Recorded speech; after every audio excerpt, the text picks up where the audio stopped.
Okay, good morning everyone. Am I audible to you in the last? Is my voice audible to you? Okay. Is there a glare on the screen? So should we switch off these lights or are you fine with this? Oh, ये light बंद कर दीजिए ना, ये glare आ रहा है screen पे, ये वाली लाइट्स, है ना? हाँ, नहीं नहीं, इसका ग्लेयर आ रहा है स्क्रीन पे, द रिफ्लेक्शन इज कमिंग. तो अगर ये फ्रंट वाली आप ऑफ कर दो तो. Okay, so we'll be starting your discussion on environment and ecology. Have you received a printout, every one of you? So we'll be following this printout. Whatever topics we will be discussing, the same topic is given in the printout that you are supposed to read here itself. Whatever doubts, whatever questions you have, just ask here itself, clear the doubts here itself. So when you go to home, the only thing remains is revision, so that you can spend your time and energy in revision. Whatever questions, no matter how many questions you ask, no problem, but clear the doubts here itself. Now, this particular topic, settle down quickly, please. Okay, this particular topic that we will be starting, if you have seen the previous year prelims paper, you might have observed that this particular topic carries good weightage in your prelims. At least 15 to 20 questions are asked every year. Okay. Now, since I'll show you the trend.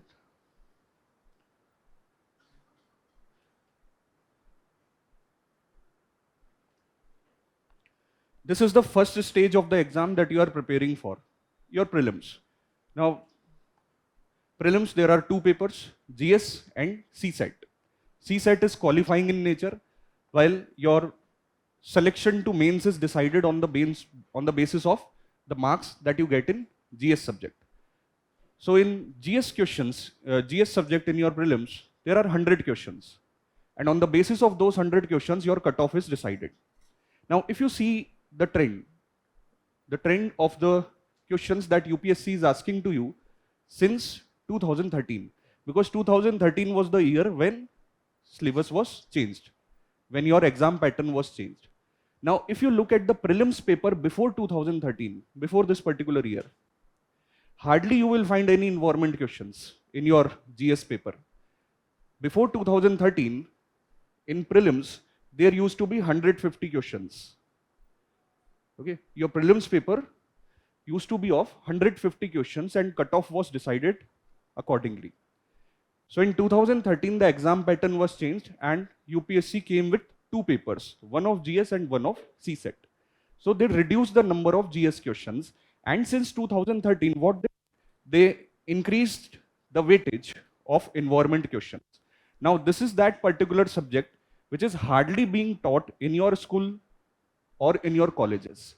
Like rarely some of you might have studied environment in your school or colleges. Even if there was a subject of environment in your graduation, hardly it has been taught seriously, or you might have taken it seriously. So a subject which is not even being taught in school, which is not even being taken as a full credit course in your graduation, has given a significant weightage in one of the toughest exam of the country. So since 2013, you can see the trend, the number of questions that are coming in your prelims paper. Every year, the questions are coming in two digits, double digits. Like recently, the most recent prelims paper, if you see, 2024, 15 questions were asked only from environment. These are not geography questions. These questions are not related to geography or any other topic which is related to geography. Environment is related to geography. In geography, you study it as environmental geography. So this is the subset of geography, you can say. But the questions that you see here are specifically only to environment. They don't have any relation to geography. They are core questions from your environment topic. So if you see the trend, okay, the questions that are coming in your prelims, good weightage has been given to this particular subject. Now the question comes, why they are giving so much weightage to environment? Why so much weightage has been given to environment questions in your exam? Is the slide visible to you? Is the font readable to you? Is it readable? Okay. So the question is, why so much weightage is being given to such subject which is not even being taught to you in graduation or in your school? Suddenly you have to study this subject, and not even study this subject, you have to get good marks in the subject also to get through this prelims stage. So if the question is asked to you that why UPSC is doing this, why they are asking so many questions to you from environment, why they have made this change? Yes, why they are asking so many questions from environment to you? Why you have to study environment? Or what is the benefit of studying environment to a civil servant? Yeah, anyone? Why so much weightage has been given to environment in your prelims stage or overall exam pattern? No answer. See, there are two reasons why they are giving significant weightage to environment. First, you have 3 Indian services.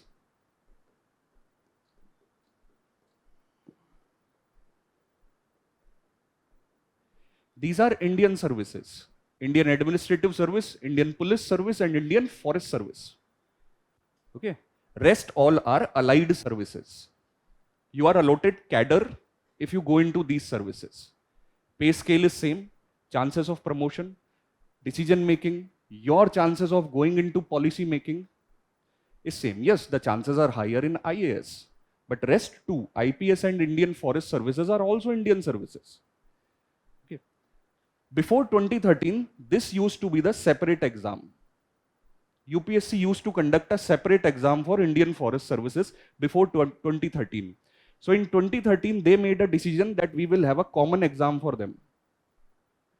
Have you filled the prelims form? Those who have filled, there was an option in front of you which service you want to apply for. You want to apply for IAS, you want to apply for Indian Forest Service, or you want to apply for both. This might have come in front of you in the form. So how many of you have applied for both? Okay, you have applied for both. It means UPSC is giving you the same chance, the same exam if you want to get into Indian services. You want to go into IAS, IPS or Indian Forest Services, the exam would be same for you. So that means they have combined the exam. And that is why they are giving good weightage to environment questions. Because if I am preparing for Indian Forest Services and I want to compete with you, you are preparing for IAS. So how can I compete with you? My subject should be given weightage. Then only I can sit in exam with you and compete with you. Otherwise, how I will clear the exam? So if you look at the logical question, why they are asking environment, suddenly why they have started asking environment questions from you? Because now you have the same exam for Indian Forest Services. Okay, so the guys, the people who are preparing for Indian Forest Services, their subject should be given good weightage. That is why environment questions are being asked from you. This is the first reason, or the logical reason you can think that this trend will continue. They are asking questions from environment, it will continue, at least for some years. So if you are appearing for prelims 25, 26, 27, environment questions will be coming in your exam, and that too in a good number. So one thing becomes clear right now, that you have to take this subject seriously for prelims. In mains, yes, the weightage is bit reduced. In which paper the environment questions come? GS3. GS3 paper, you have environment questions in that. Disaster management, science and tech, and other subjects are also asked. So hardly you will find 2 questions related to environment in your mains. Out of 20, hardly you will find 2 or 3 questions. And that too are very easy to attempt. Straightforward, no analysis, no logical thinking, just write what they are asking. So for mains point of view, this subject is not your headache, or this subject will not create problem. The problem lies in your prelims stage.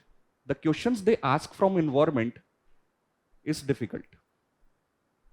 Any competitive exam of India you are preparing for, any competitive exam, this is the most difficult level of environment. UPSC prelims has the most difficult environment questions if you compare to any competitive exams. If you are preparing environment for this particular exam, the other exams will appear easy for you, environment topic, because this is the most difficult section. They will twist the question, they will make you confused. When you read the questions, you will see, okay, this might be the answer, but then when you get the answer, you see, okay, this is not the answer. I have made a mistake. They will make you to do this. So that is the first problem that you should understand, that people take this subject very lightly. That small syllabus, hardly you have a 30 hours lecture. Small syllabus, just you have to read some pages, some current affairs, that's it, syllabus is done. So that is the first mistake that most of you will make, that you will take this lightly. Don't take this lightly. The subject is easy, syllabus is small, but the questions are difficult. The questions are tricky. There is always a trick in that. So don't be in a hurry to solve environment questions. Most of the people take it on ego. Okay, environment hi to hai, kya hai? This question is very easy, I'll take it. Don't do that. Put some effort in solving the questions. We'll practice that. We'll practice that where the trick lies, where they will try to confuse you. Okay, so first, why you have to study environment? Because now you have to prepare for Indian Forest Services also. Exam is same. Second reason, why UPSC is giving weightage to this particular question, because they want their future civil servants to be sensitive about environment. You are going for IAS, you are going for IPS, study environment before you enter services.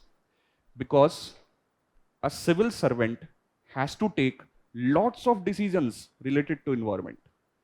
When you are getting selected, let's say you're getting selected, you clear the exam. No one will ask you geography, no one will ask you economics, no one will ask you polity or history after your selection. But people will ask questions from you related to environment. Daily basis, you have to answer questions related to environment, even after your selection.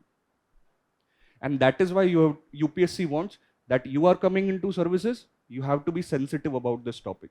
Because a civil servant has to take many decisions related to environment. Okay, can you tell me any decision that a civil servant is supposed to take related to environment? What decision you can take if you get into services? What you can do for environment? What decision making is there? Yes. Yeah. Formulate policies related to any particular topic. What you can do? Sorry, yeah. Renewable energy related decisions you can take. Yes. See, you cannot avoid the flood. You cannot avoid the disaster. You can less the chances, you can reduce the chances of damage. Disasters will happen. Disasters will always happen. What you can do from your end, you can reduce the chances of damage. That is what disaster management is. We'll study that also. Yeah. Anything else that a civil servant can do related to environment? Controlling deforestation. Good. Okay. What else? Sorry?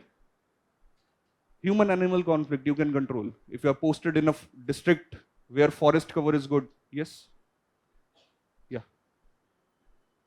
Sustainable practices. What are those? Can you elaborate? Okay. Waste management, waste recycling. What else? Okay, I'm asking you a general question. You are getting selected. What you can do for environment? What a IAS or IPS officer can do for environment? Then only there is meaning of studying this subject. Otherwise, why are you studying this subject? This is an easy subject.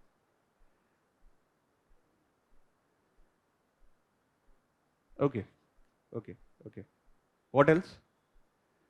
See, I'll tell you a specific example. We will study acts related to environment and forest. So there is an act in our country.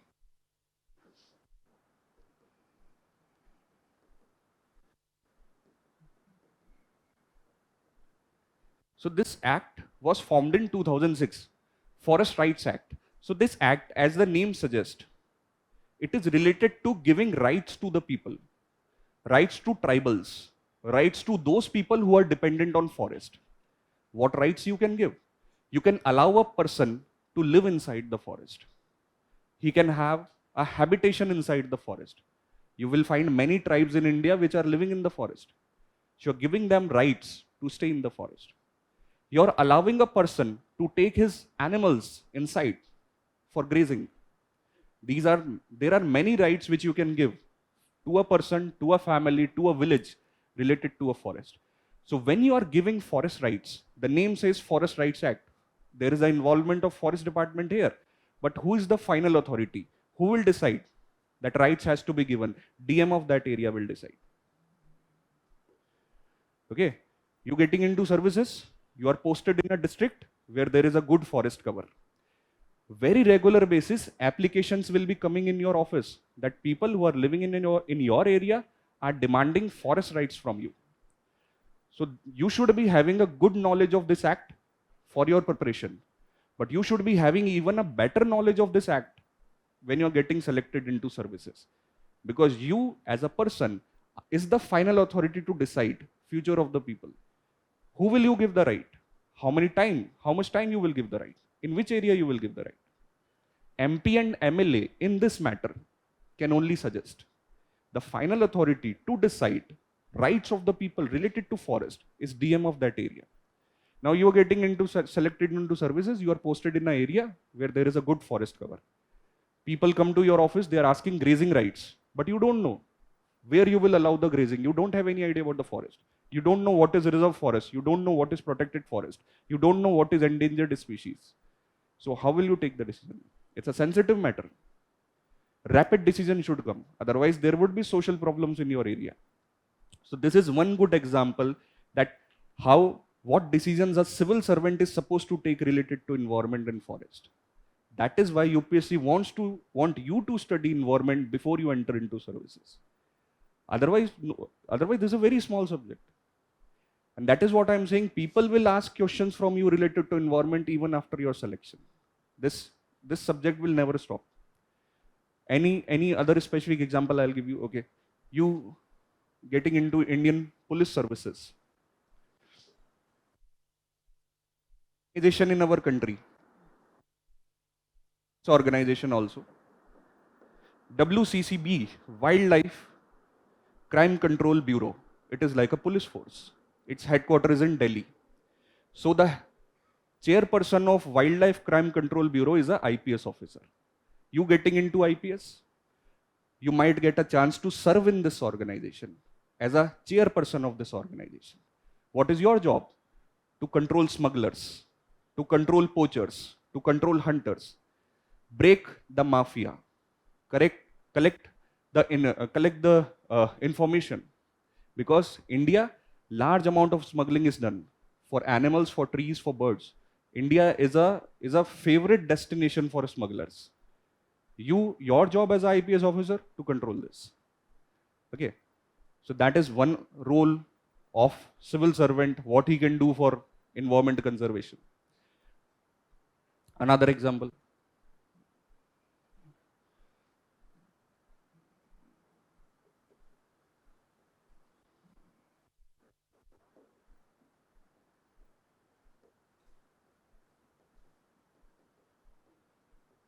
Okay, are you familiar with this name?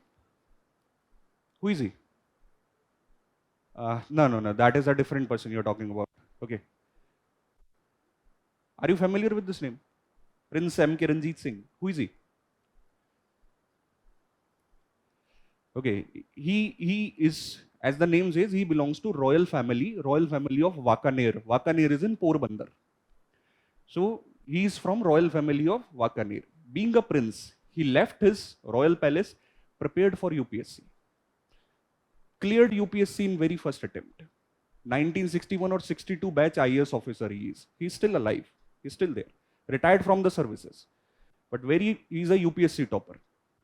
So that is why I am asking you that do you know about this person? So he left his wealth, all the royal degrees that he had, and he prepared for UPSC, cleared UPSC. So he's from Gujarat, but got Madhya Pradesh as a cadre.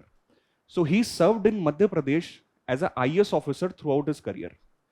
So wherever he was posted in Madhya Pradesh, he kept on increasing the forest cover. You are reading about Kanha National Park, Bandhavgarh National Park, Pench National Park, some of the popular national parks of Madhya Pradesh. So he contributed in increasing the forest cover of these national parks. When he retired from the service, Madhya Pradesh government issued an official notification that Prince Ranjit Singh, throughout his career as a IAS officer in Madhya Pradesh, gave 7,000 square kilometer of forest to Madhya Pradesh. So a single person gave 7,000 square kilometer of forest to a state, and that is the recognition that MP government has given to him. So when he was serving as an IAS officer in 1972, that time Prime Minister Indira Gandhi personally invited him to her office, and Prime Minister asked him that India wants a very strict wildlife act. What is your suggestion? What are your ideas? So the act that you study right now, Wildlife Protection Act, which came in the year 1972, is his idea. Okay. How we can conserve India's wild animals, how we can control their hunting, their poaching, their smuggling. So this act is made by a IAS officer. Okay, so that is why I'm giving you the example that what role a civil servant plays in the conservation of environment. So the act that you are reading today is the brainchild of a civil servant. And that is why you see so many national parks, so many wildlife sanctuaries. Project Tiger, Project Lion, Project Elephant. Why we are conserving them? Because we have an act made by a civil servant. Okay. He served on international deputation in IUCN. It's an international organization. He served in international deputation in UNEP, United Nations Environment Program. So there are many examples that I can give. What a civil servant can do for conservation of environment. And that is why, again, the question comes, why UPSC is giving so much weightage to environment? So I gave you two reasons. First, you have the same exam, Indian Forest Service. That is the logical thing you can say. And in the long term, UPSC wants you to become sensitive about environment before you enter into services. Because you have to take so many decisions related to environment. And this subject is not taught to you. That is what they consider, that no one takes this subject seriously in your graduation or even in your school studies. So now you have to study this particular topic. If you see the weightage is quite good. So how you have to study this topic? First of all, there are no NCRTs on environment. NCRTs of geography is the same for NCRT of environment. So if you have to study NCRTs, the same NCRT of geography you have to study. Class 6 to class 12. Is your geography syllabus done? Okay. So those whose geography syllabus have done, have you gone through your NCRTs? If yes, good, revise them. If not, please study them. Please study your NCRTs before your prelims exam. It is highly suggested. If you cover your NCRTs, class 6 to 12 geography, you will have an understanding of environment also. So apart from your NCRTs, how you will cover the theory portion? The printout that you are receiving? Okay. This print is hardly of 26 pages, 26, 27 pages. I think this many pages are there. 26 pages are there. Okay. So then the question comes, are 26 pages sufficient for environment? Sufficient for this particular topic? Or do you have to study something more, something else? There are books available in the market. You have got study material from Vision also. You might have got three books are there in the study material. There are books available in market also, Shankara IAS books, and there are other books also. The question comes, should you purchase a book? Should you study from that book? Okay. What I'll suggest from this trend, no.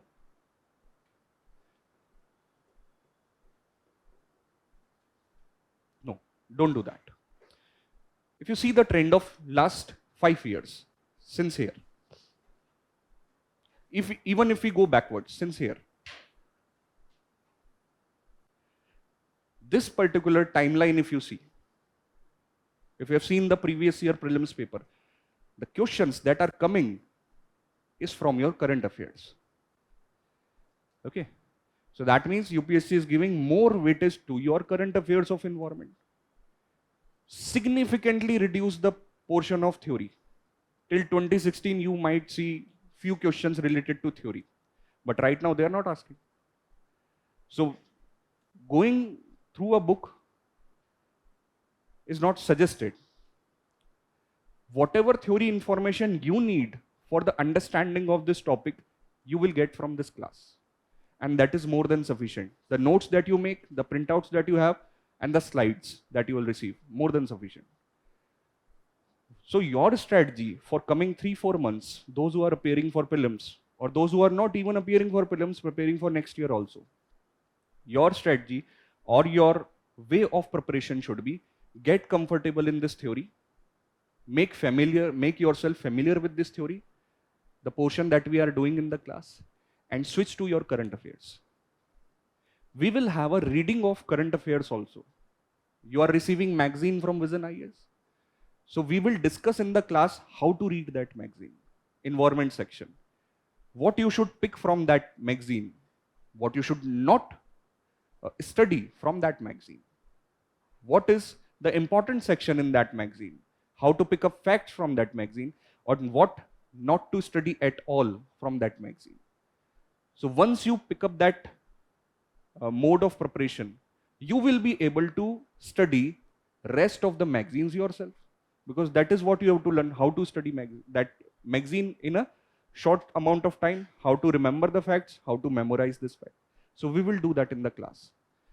So once you got hold of that, start preparing your current affairs magazine of at least 18 to 24 months previously. And that is what your mode of preparation should be. Now, why not to purchase that book? If you have read the current affairs magazine of environment, you will see the theory section there itself. Let's say you are reading something about tigers. There is a news about tigers in that current affair magazine. You're reading that magazine. You become aware of the current affairs. Why tigers are in news? Suddenly, why someone is talking about tigers? So you are becoming aware of the current affairs. But in that section itself, you will find the mention of theory about tigers. They will have information about tigers. That tiger is national animal of India. Tigers, 70% of tigers are found in India. We have tiger reserves for the conservation of tigers. We have Project Tiger for increasing the number of tigers. What is a tiger reserve? They will mention there itself. So the question is, if you are getting theory in your current affairs magazines, so why to purchase a book, a separate book for that theory? You are already getting that. Okay. So become familiar with this theory portion and invest your time, energy, focus in reading those current affairs magazine, because theory section is already given in that. So now if you purchase a book, you will read NCERT's printouts and the book, and then you have to read your current affairs magazines. But theory is already given in that. So why to divide your energy, why to divide your time in a topic which is already being given to you, which is already present in the current affairs magazine? So that is what we will study in the class, how to take out theory and how to take out current affairs fact from the magazine itself, so that in short amount of time, you will be able to gain confidence in this particular subject. And you will be able to attempt MCQs in this particular subject. And even if you are saying that, no, I want books, I have a habit of reading books, so I want a book in that, so purchase Shankar IAS book. That is a very good book for environment. But again, that is not a compulsion, that is your choice. I'm not suggesting that in the class. What your strategy should be, whatever you are having, whatever we are discussing, whatever topics we are doing in the class, more than sufficient for theory. If you do this in a very good way, you will have a very good understanding of theory of current affairs. Finish it, complete it. Switch to your current affairs magazine. Start reading your current affairs magazines of last 18 to 24 months. That is already a burden. Last 18 to 24 months, these many books you have to study. These many books. Only environment section, if I consider, this much you have to study. If you pile up the books one above the other, this much you have to study. So you already have a book of this much size. Then why you want to purchase a separate book? So that is why I'm saying that is your choice. Because the theory section is already given in the current affair magazines. Let's say you are reading current affair magazines of this month, of February 2025. 20 current affairs came in environment.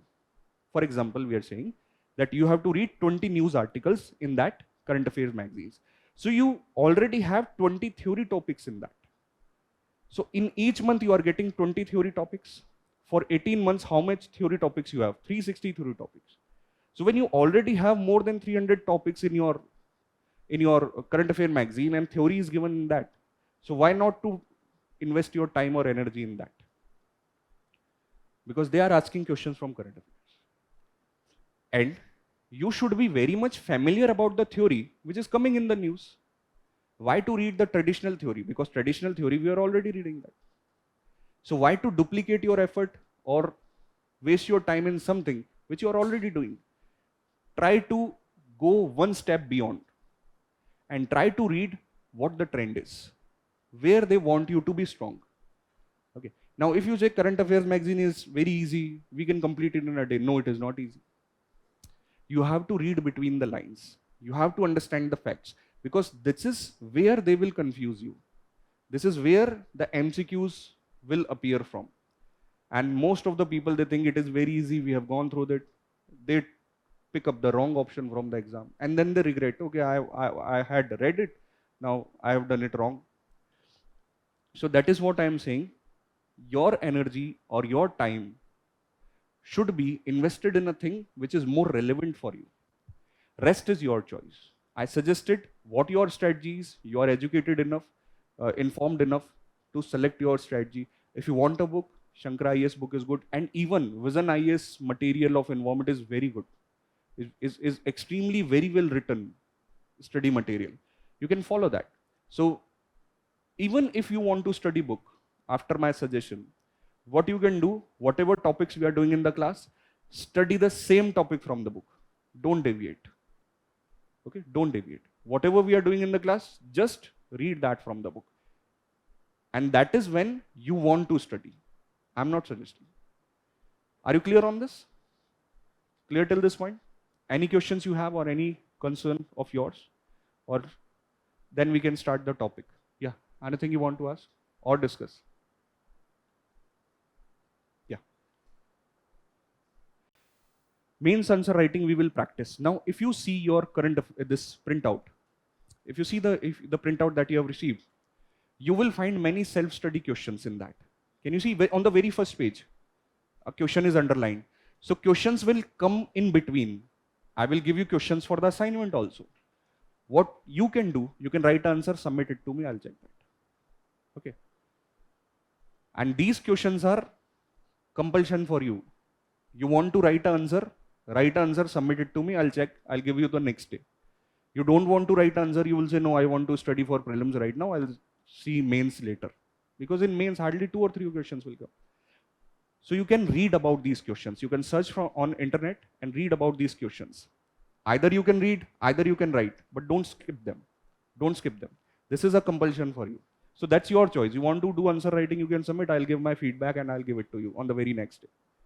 So the questions for your mains answer writing will appear in this. I will give you other questions from my side also. So that is your choice. You want to attempt or you want to just read about them, do that. But don't skip them. Okay, anything else? Okay. Is this pillar creating obstruction to you? Is the screen visible to you? These pillars are not obstruction? Okay. So we'll start our topic then. This is the very first topic. Printout is with you. Take that printout. Okay. So this is the very first topic that we will study, ecosystem or the basics of environment. It starts from this particular topic. Ecosystem. What is ecosystem? Okay. If you look at this image, this is an ecosystem. Full form of ecosystem is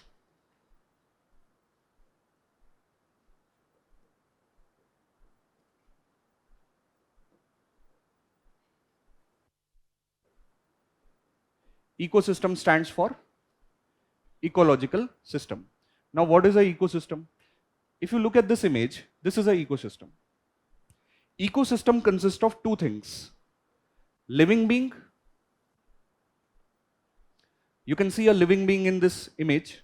There is a plant, a living being. So ecosystem consists of a living being and its surroundings. Where this plant is living, what is the home of this plant? So a living being and its non-living environment. So ecosystem is made up of two things, living being and its surroundings, its home, non-living surroundings. So when you combine both of them,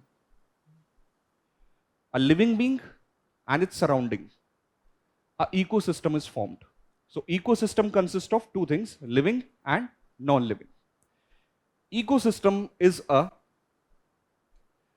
self-sustaining system. Self-sustaining system means no interference from your side is needed. It runs on its own. No human interference is required. It's a natural process. It's a natural cycle. You need not to interfere in this. For example, a very simple natural cycle. Sunlight comes on earth. That sunlight is received by plants. Plants grow. Plants are eaten by herbivores. Herbivores are eaten by carnivores. Simple food chain. Is there any interference from your side? No. Is anything from your side needed? No. It's a natural cycle. It sustains on itself. It runs on itself. So ecosystem is a self-sustaining system and it's a natural process. How it is formed? A living being and its non-living surroundings. So let's see what is written in your printout. Can you give me this? I'll read this for you. Very first paragraph, ecosystem. Ecosystem consists of three components. Energy, from where energy comes? Sun. Consists of three components. Energy. Second, flora and fauna. Flora means plants. Fauna means animals. Flora means plants. Fauna means animals. Living beings. And C, habitat. Ecosystem, you will see habitat. Now what is a habitat? It's an ecological term. Habitat means home. The place you live. Home of any species. Right here itself. What is habitat? Right here itself in the printout. Physical space. Occupied. Physical space occupied by a species. Example. Habitat of tiger. Example. Habitat of tiger is forest. Habitat of tiger is forest. Okay, so what is habitat? Home, where a species lives. So I'll read this first line again. Ecosystem consists of three components. Energy, from where energy comes? Sun. Flora and fauna, living beings, plants and animals. And habitat. Habitat is their home, non-living surroundings. So that is what the ecosystem is. You will find these three things in an ecosystem. It's a natural system. But where the problem is? I'll read the second line, you will find the problem. In the second half of 20th century, from 1950, in the second half of 20th century, from 1950, what has happened? Ecosystems changed more rapidly. You will see changes. In recorded human history, some of the most significant changes. What changes you are observing right now? Conversion of forest and grasslands. We are cutting forest. We are destroying grasslands. And what we are doing? We are cutting forests, we are destroying grasslands and converting them into croplands. We are doing agriculture. We are cutting down the forest, we are doing agriculture. Because our population is increasing, demand for food is also increasing. From where the food will come? Crops. You need to grow more crops. How you can grow more crops? You need more area. From where the area will come? You have to cut down the forest. So that is the most significant problem that you see in present world, deforestation. We are cutting down the forest, we are destroying the grasslands and doing agriculture. Another man-made problem, rise in the level of pollution. Pollution is increasing. which has proven destructive to humans as well as other species. Increasing pollution is dangerous to you, dangerous to other living beings also. And loss of mangrove, glaciers, and coral reefs. So you see that the natural ecosystems which we have on Earth are getting destroyed, are getting damaged. Why they are getting damaged? Because man-made interference. What you are studying, this is a natural system. No interference should be there. But what you are observing at present, there is interference. And that interference is increasing from our side. And these natural systems are getting destroyed. That is what the problem is. Try to answer.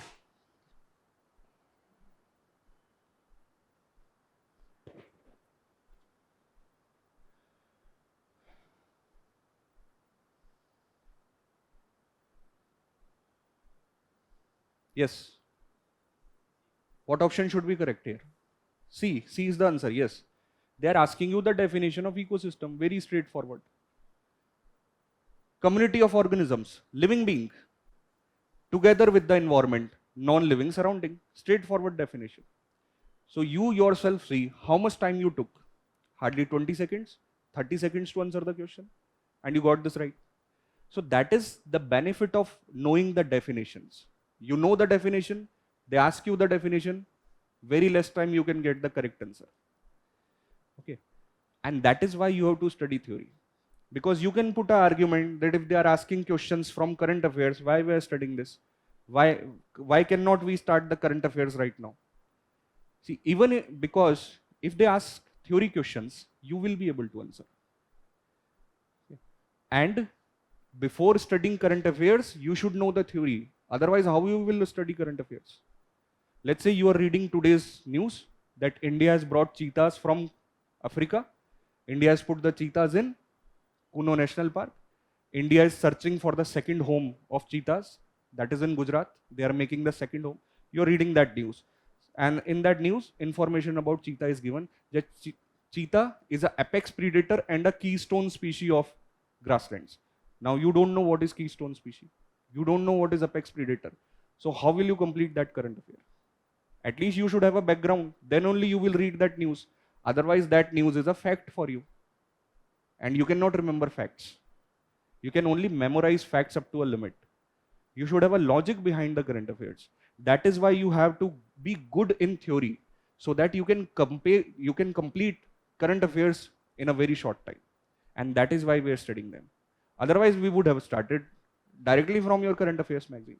But there is no point if you don't know the theory. You will be wasting your time in current affairs if you don't know this. So, coming back to this, ecosystem, a natural ecosystem, but there are problems. What are the problems that you see? At present, there are many problems. Some of the, pollution. Some of the ones I have given in the images here. Like, what problems you see? This is the image, the very first image that you see here, a bird covered in some sludge. This is oil spill. A disaster has happened. A ship is carrying crude oil. Accident occurred. And crude oil got spread in the ocean. So you can see the crude oil spread in the ocean. Ocean water is polluted. What is the problem that it will create? See, oil is lighter than water. Oil will always float above the water. It will not settle down. It will always be above the water. So oil will remain above the water. What it will do? It will block the sunlight. Sunlight will not be able to enter the water. Fishes will not get the sunlight. They will die. So wherever oil spill occurs, the whole ecosystem is destroyed. Nothing you can do to restore it. It will take hundreds of years to come back in its natural manner. And you can see this bird is covered in oil. You cannot rescue it. You cannot save its life. This bird will die a slow and painful death. Nothing you can do. So just consider wherever oil spill occurs, that area is gone. Nothing you can do. So this is a man-made problem happening at present. why ecosystems are getting destroyed. Second problem, as you can see in this image, this is deforestation. You're cutting down the forest. Why we are cutting down the forest? Maybe because we want to do mining. Maybe we want to construct a road here. We are cutting down the forest. So you can easily understand, forest is a home of a species. You're destroying someone's home. And if you destroy someone's home, you cannot expect them to live. You cannot expect them to survive. You're destroying their home. Third problem, which is in day by day. Problem of plastic or polythene. Problem of plastic or polythene. You use plastic, you use polythene, you throw them at open. Now this is a problem. Because once you throw a plastic or polythene in open, it will not degrade. It will take hundreds of years to degrade. It will just lie here. The most common practice in Indian homes, what we do, whatever food remains, we tie it in polythene, throw it in dustbin. This is the most common practice you will see all over India. The food remains in our home. What we will do? We'll tie it in polythene, throw it in dustbins. So the stray animals, they know where the food will come. So you will see so many stray animals around a dustbin because they know you will put food there. So what those stray animals will do? They will eat the food that you have tied in polythene. They will eat with the polythene itself. Polythene will go in their body. And if polythenes go in their body, they will suffocate. They will choke. They will die. So let's say there is a stray animal who has eaten the polythene. That stray animal died. What will happen to that dead body? It will decompose slowly and slowly. That whole body will be decomposed. But nothing will happen to that plastic. That plastic will come out again. It is that much strong. No natural force can degrade it rapidly. So the more plastic you put in nature, it will create more and more problems. That is another man-made problem you see. Next image is of a cyclone. Tropical cyclone. Cyclone is a natural disaster. But if cyclones come, they not only damage you, they damage nature also. If a cyclone is there, if a flood is there, if a drought is there, these disasters are harmful to you. But these disasters are harmful to nature also. They will destroy the trees. They will destroy the animals. For example, tsunami, which came in 2004. Tsunami was a very big disaster that happened on the eastern coast of India. Many people died. But if you look at the aftermath of the tsunami, huge destruction of forest has also occurred. Tsunami destroyed large forest area on the eastern coast of India.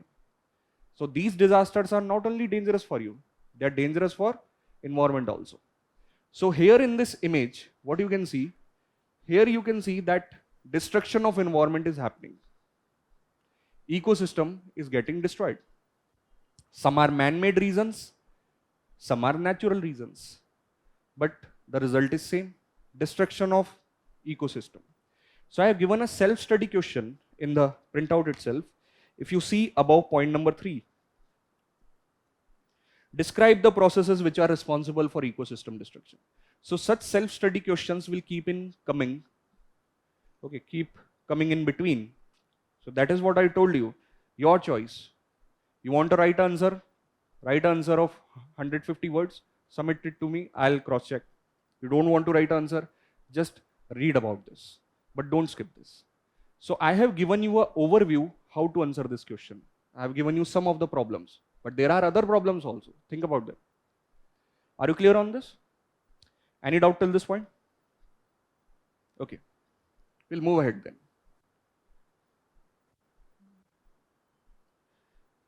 So the next topic which is related to it, ecosystem services.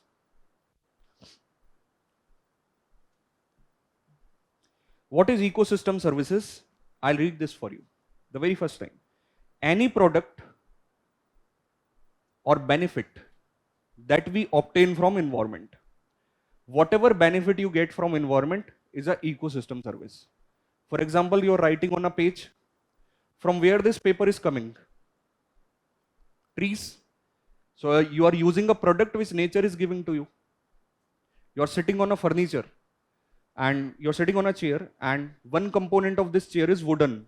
From where this wood is coming? From the forest. So forest is giving you something. So whenever you use a product or service from the nature, that is an ecosystem service. You need oxygen for survival. From where this oxygen is coming? From trees. So you're using a service. The trees are giving you fresh air. So whenever you use a product or service from nature, what it is called? It is called ecosystem service. So read this first line again. Any product or benefit that we obtain from environment is called ecosystem service. Read this example, read the next two lines.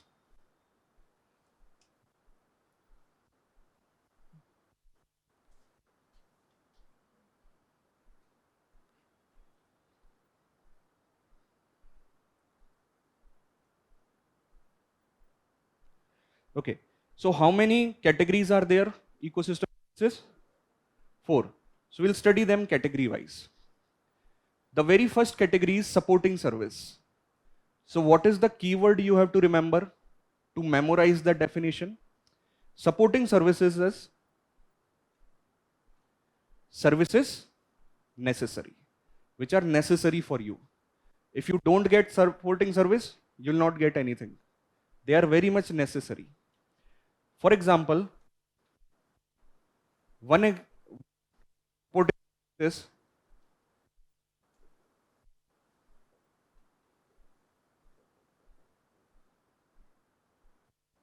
soil formation. Soil formation is a natural process affected by many factors. Now, if soil is not forming, will you be able to plant trees? No. Will you get oxygen? No. If soil formation is not happening, will you be able to do cropping? Will you be able to get fruits or vegetables? No. So soil formation is necessary. If soil formation is not happening, you will not get other services. So what is the supporting services? Services which are necessary. Read this line, point number A.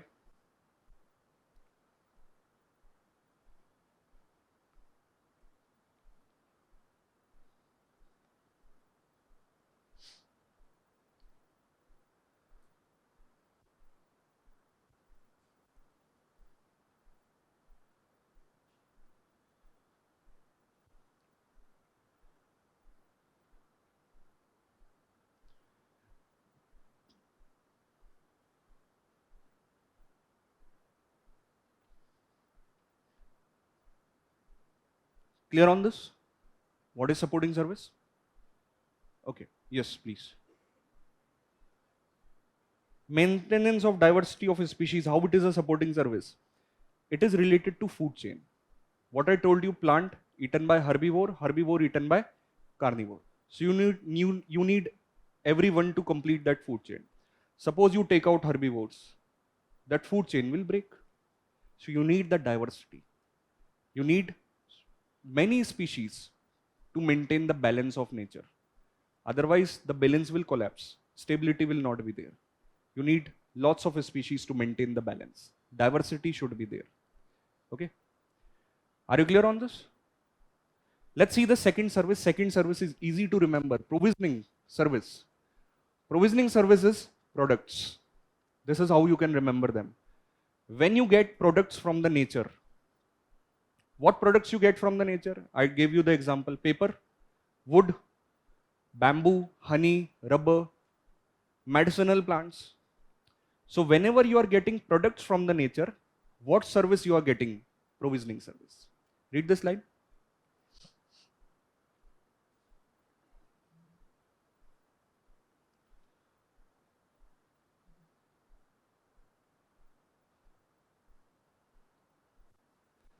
Okay. Third type of service, regulating service. How you can remember them or how you can learn the definition? Regulating service, whenever you see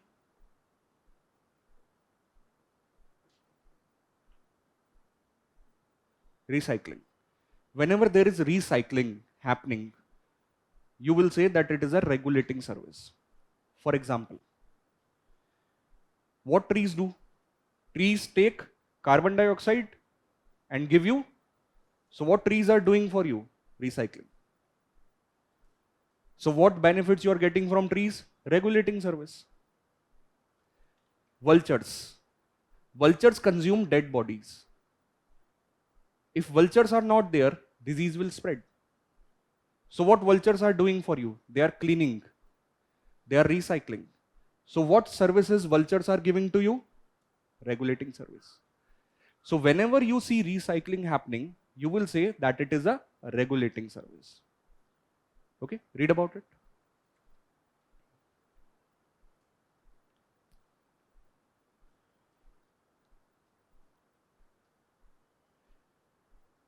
So these slides will be forwarded to you. Whatever we are discussing, they will be forwarded to you.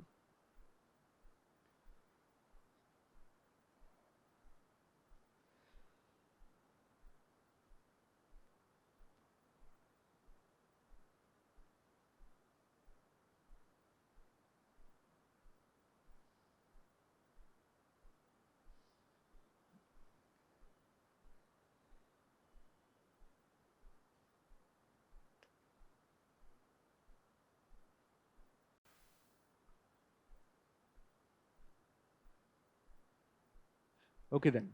3 types of services you have studied. Let's see the fourth one. Fourth one is cultural services.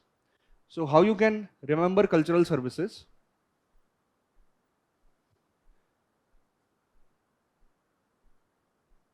This is the keyword you can remember to memorize. Non-material benefits. What is a non-material benefit? For example, if you have holidays coming up, that your holidays are coming up and you don't have much work to do, you plan your holidays. So how you plan your holidays? You select a place to visit. Now most of the time, which places you will select? The places which are full of natural beauty. Maybe you will go to some coastal area, some beach, some forest area, some hill station. Why are you going there?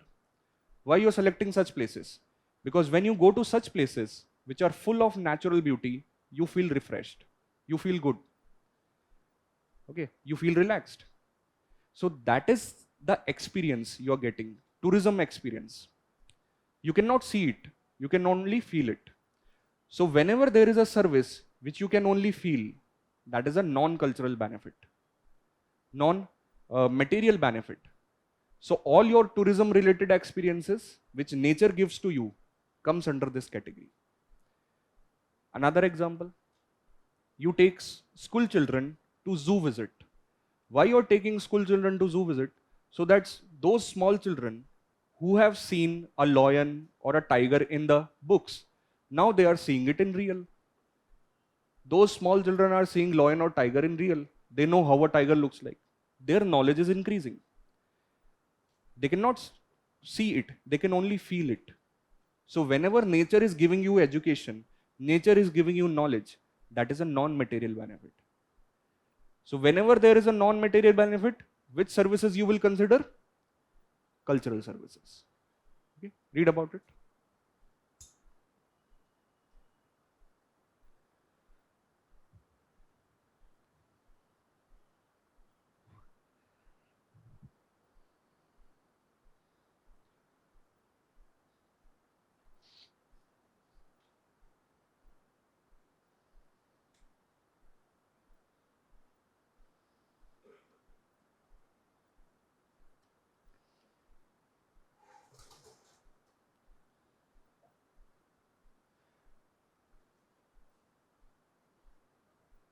Spreading of ideas will also come under this. See, there are many stories or poems that you see in Indian culture which are inspired by the nature, which are inspired from the forest. There are many. So from where this knowledge is coming to you, from where this inspiration is coming to you. If you have seen or read Jungle Book, the story of Mowgli. That story of Mowgli is written by Rudyard Kipling. Okay, movies have also come on that. From where the Rudyard Kipling got the inspiration, he visited Pench National Park, Madhya Pradesh. So when he visited Pench National Park, there are stories that there used to be a boy who used to live with wolves. There are stories in the villages that if you go to Pench National Park, people will tell you that story. So when Rudyard Kipling visited Pace National Park, he heard the story that hundreds of years back there was a boy who used to live with the wolves. So he got inspiration and he wrote the Jungle Book there. So the Jungle Book is inspired from Pace National Park. It is the story of Pace National Park. Okay, so that is how you get the ideas from nature, from the forest, to write something, a poem or a story. Okay. Are you clear till this topic? Till this point? Any questions you have, any doubts you have? Pollination. See, pollination can be supporting or regulating also. Okay, because in pollination, the growth of flowers or plants increases, and some of the plants they recycle. What plants do? They recycle. They are taking oxygen. They are taking carbon dioxide, giving you oxygen. So it can be both, supporting also as well as regulating also. So let's revise this topic once again. If you want to remember these supporting services, services necessary. Provisioning services is when you get the products. Regulating service when you see recycling, and cultural service when you have non-material benefits. So if there is a MCQ in front of you in which 4 or 5 options are given to you and you are asked select cultural services or select supporting services, will you be able to do this if you are clear on the definition, or will you be able to match which service is of which definition? So by remembering the keywords you can do that. We'll move to the next topic then. Next topic is biome. Biome. What is biome? Biome is a large area. It's a very big area having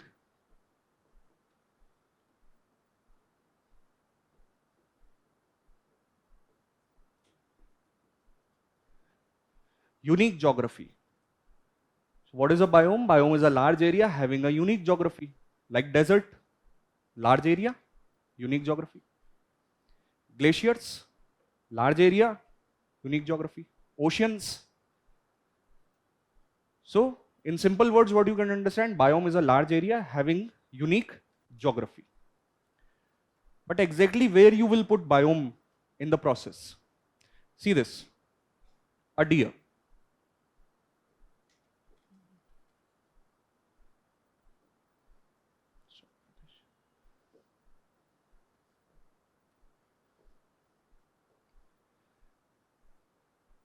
Deer.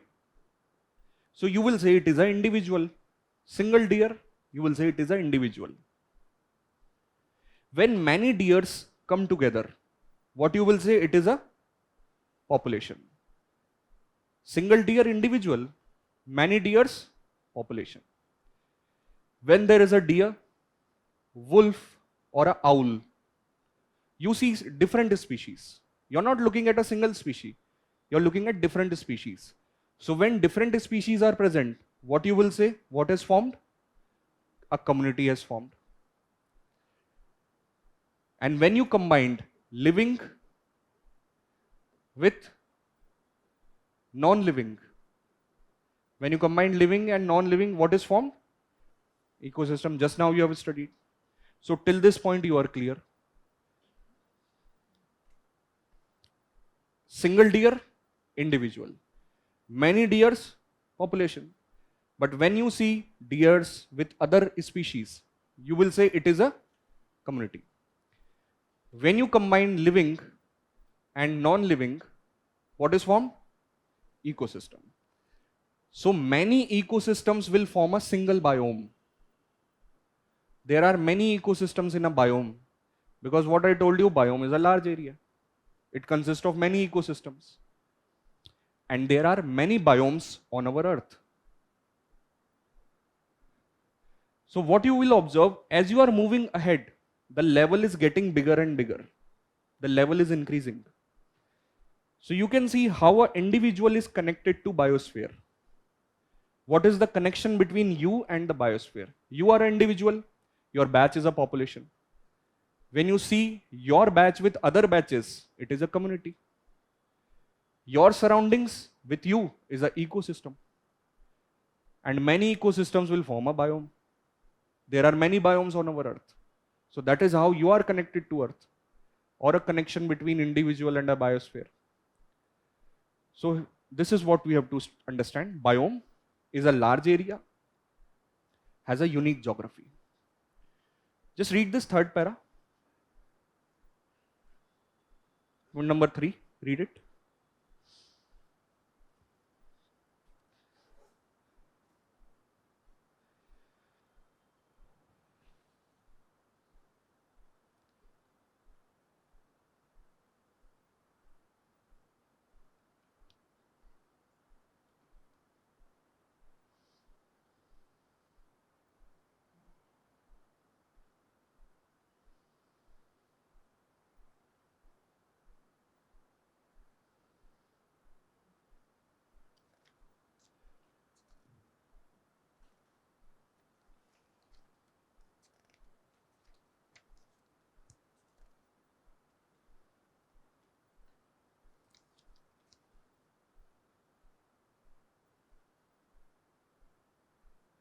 How many biomes are there on Earth? 5 biomes. So I have written here that this is the common topic between geography and environment. In geography, you will study the same topic. You will study the same topic. Under which headline? Climatic regions of the world climate. Those whose geography is done, have you studied world climate? Okay, so this is the same topic. Those who have not studied geography, it would be done in geography. Now, this is the question. If it is being done in geography, that is why I am not given the description here. Do you want me to repeat that? No, there is nothing called short. Either we do this, either we will not do this. If we do this, it will take a long discussion. Yeah. So you want the repetition, or you are fine with this? You want me to repeat this world climate?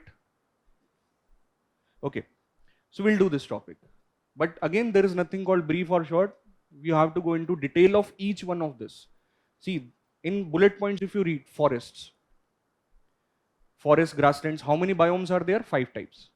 Their subtypes are also written.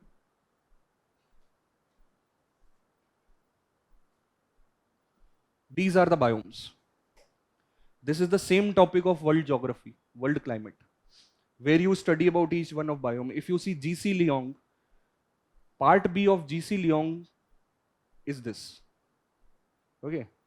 If you have seen the book of G.C. Leong of geography, this is, each biome is a single chapter of G.C. Leong. You have a separate chapter on tropical forest, separate chapter on tundra, separate chapter on desert. Okay. So that is why I'm saying either you might have studied in this in geography, so I'll not do. And if you want me to do this, if you want a revision, then you have to go into complete detail of this. Okay. So what do you want? Just answer, then we'll proceed accordingly. What do you want? You want to do this again? Okay, we'll do this then. So what we will do, 5 biomes you see here: forest, grasslands, aquatic, deserts, tundra. And if you read this, there are subtypes also. Like forests are divided into tropical, temperate, and taiga. 3 types of forest. So each one you have to study separately. Each one. And that is what we will do. We will take each subtype separately. So we'll do that tomorrow, because you need a separate printout handout for that, or detailing is given. So okay. So I'll keep this topic for tomorrow. Point number 3, we have to go into details of biome. So right now, what you have to understand, biome is a large area having unique geography. How many biomes are there in world? Okay, at least read the names and subtypes also. At least read that.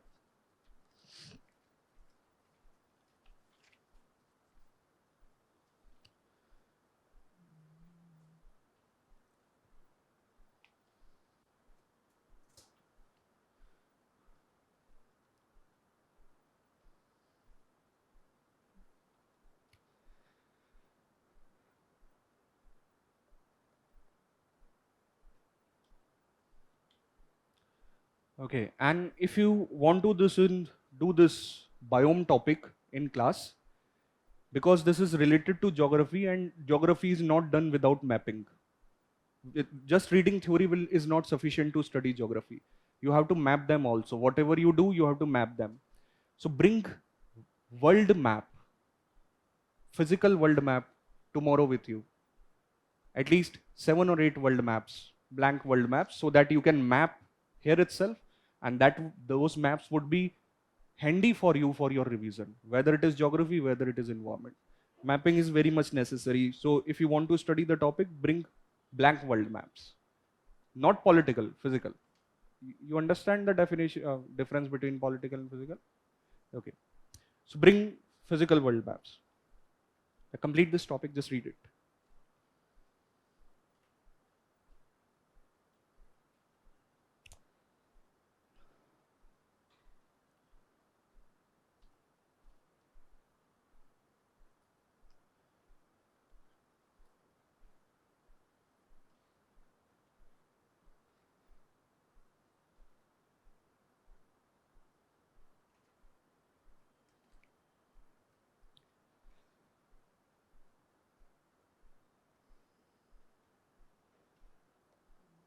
Okay. So 5 biomes and their subtypes.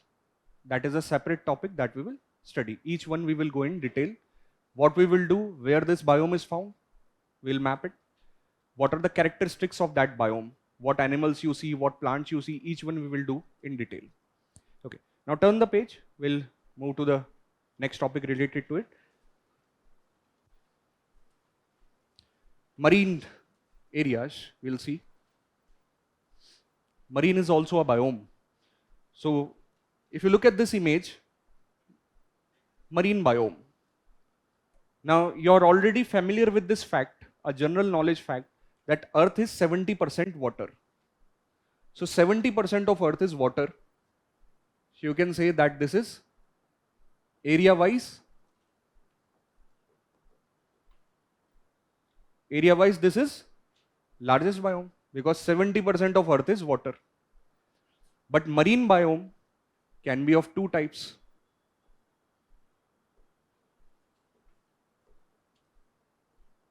Salt water and fresh water. You can divide it. And the definition is simple. Water which has more salt concentration is salt water. Where you will find salt water? Oceans. Fresh water which has less salt concentration. Where you will find fresh water? Rivers, glaciers, okay, ponds.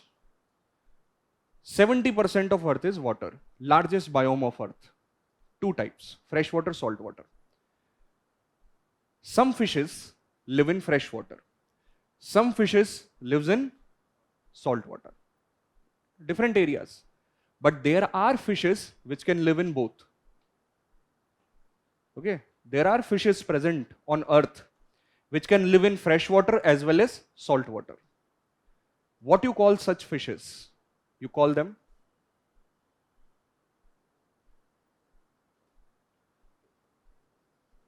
euryhaline species. So what this is the ecological or environmental term that you have to understand. Euryhaline. What is euryhaline? Which can live in both fresh water as well as salt water. So read this point number 3A and 3B. Go through this.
Okay. Example of a euryhaline species from India is given. What is the name? Irrawaddy dolphins. Irrawaddy dolphins are euryhaline, which means they can live in freshwater. And where Irrawaddy dolphins are found in India? Chilika Lake, Orissa. See, Irrawaddy dolphins are found only in Chilika Lake in India. Nowhere else you will find them. This is your previous prelims question, that you have to match Irrawaddy dolphins with Chilika Lake. So do remember this, that in India, Irrawaddy dolphins are found only in Chilika Lake. Nowhere else you will find. Tourists go there to see this dolphin. This is a source of revenue for Orissa, tourism revenue. And don't confuse this dolphin with India's national aquatic animal. India's national aquatic animal is Ganga dolphin. That is different dolphin. Ganga dolphin lives in rivers. This is different dolphin. It can live in both freshwater and salt water. And Irrawaddy dolphins are found only in Chilika in India. Okay.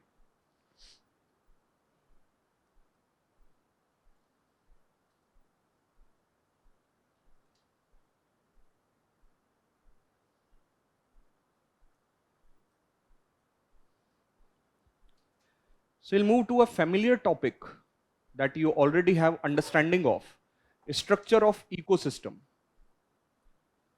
Okay, before going into that, I'll take one more point from marine ecosystem. This is a water body, you can see, and in this water body, you see phytoplanktons. Phytoplankton.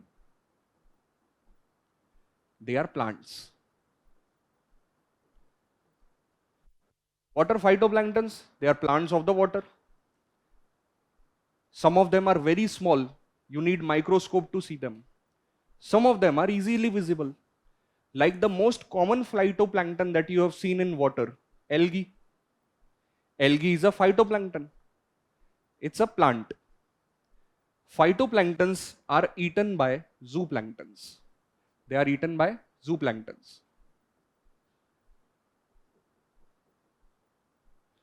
Zooplanktons are eaten by fishes. This is what the food chain looks like. You have a food chain on land, but this is the food chain of water. Phytoplankton, a plant. Eaten by zooplankton. Zooplankton is eaten by fishes. Just right here itself, food chain of marine ecosystem. Right here itself in the printout, food chain of marine ecosystem. Make an arrow and put it like this.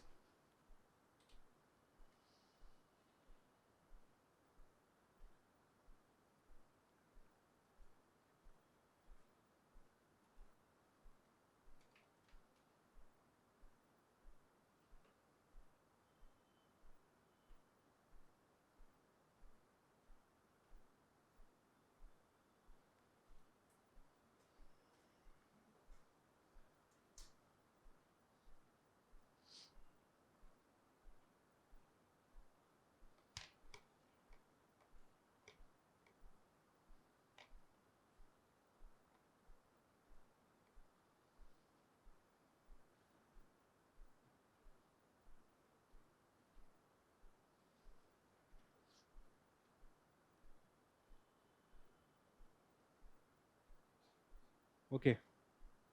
Copied this? Okay.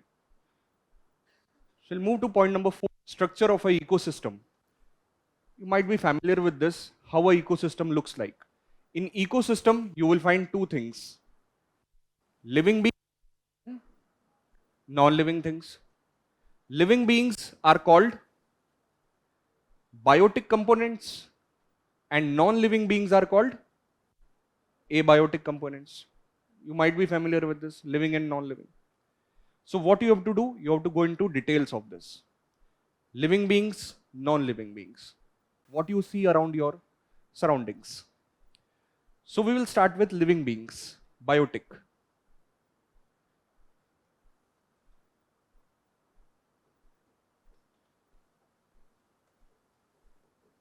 Green plants. are called autotrophs. Why? Because in the presence of sunlight, what green plants can do? Green plants can do photosynthesis.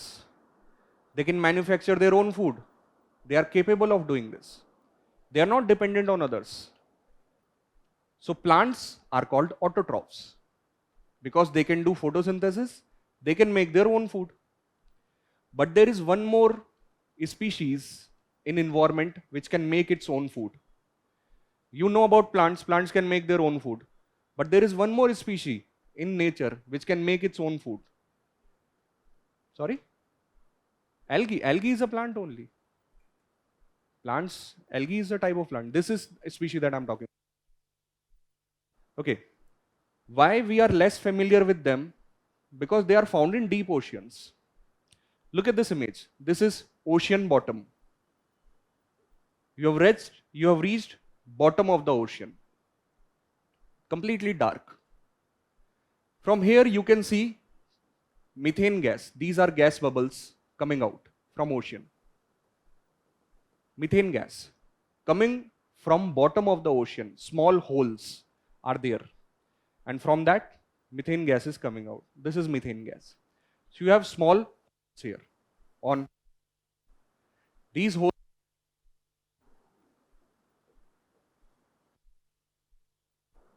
What do you call them? Ocean vents. Ocean vents. These are small holes from which gas is coming out. And inside these vents lives chemotrophs.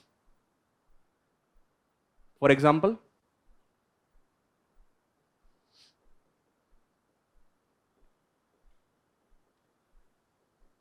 sulfide bacteria is a chemotroph. Sulfide bacteria lives in these holes. And what sulfide bacteria can do? Sulfide bacteria can make its own food. This bacteria is capable of making its own food. How?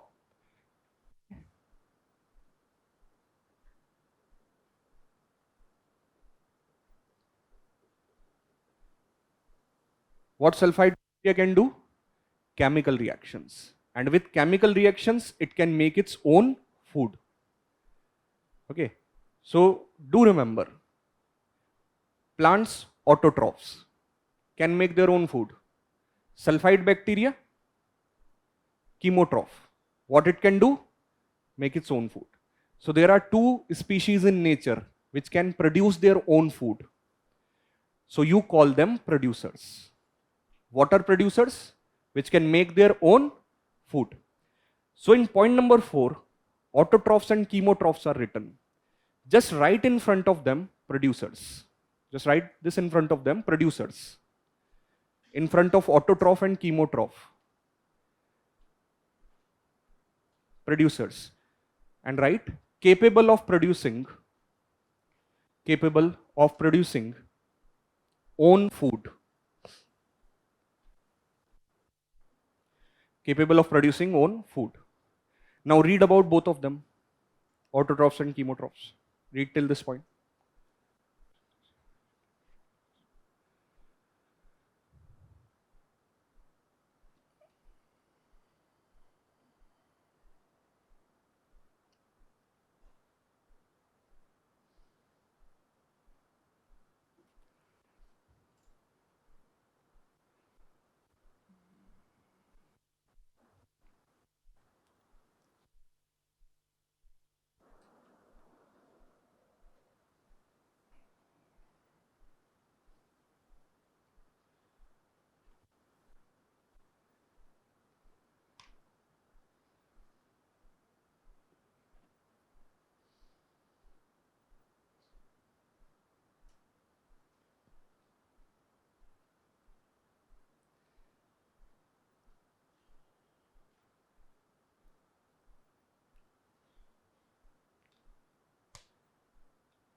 Are you done till this point? Producers, which can make their own food.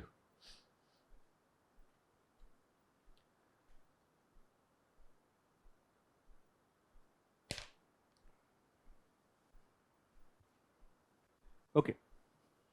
Now look here. These are heterotrophs. What are heterotrophs? You call them consumers. They are not producers, they are consumers. Why? Because they cannot produce their own food. They are dependent on others. What are heterotrophs? Consumers. They are dependent on others. And you can easily segregate them. Herbivore, which eats plants. Carnivore, which eats other animals. Omnivore, which can consume plants and animals both. Which can consume plants and animals both. Omnivore. And then there are scavengers. Scavengers like vultures. What scavengers do? They consume on dead animals, dead bodies they consume on. So you can divide them according to their food habits. They are consumers. Read about them, heterotrophs, and write the name of these four. Example, herbivore, carnivore, omnivore, and scavengers. Right there itself in the printout.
Okay then.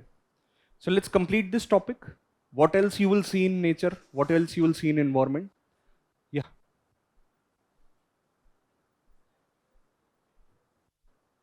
We will see that. We'll see that is the next topic. Okay. These two, detritivores and decomposers. Consider a food chain. A plant eaten by a deer. Deer eaten by a lion. Lion dies. What will happen to dead body of lion? It will be decomposed. So when the dead body of lion will be decomposed, nutrients will come back into the soil. Plant will absorb it. Plant will grow. Plant eaten by deer. Deer eaten by another lion. Lion dies. Body decomposed. Nutrients back into the soil. Again, plant will absorb it. So this is how nature works. This is how nutrient cycle in the nature works. So who will decompose the bodies? These two.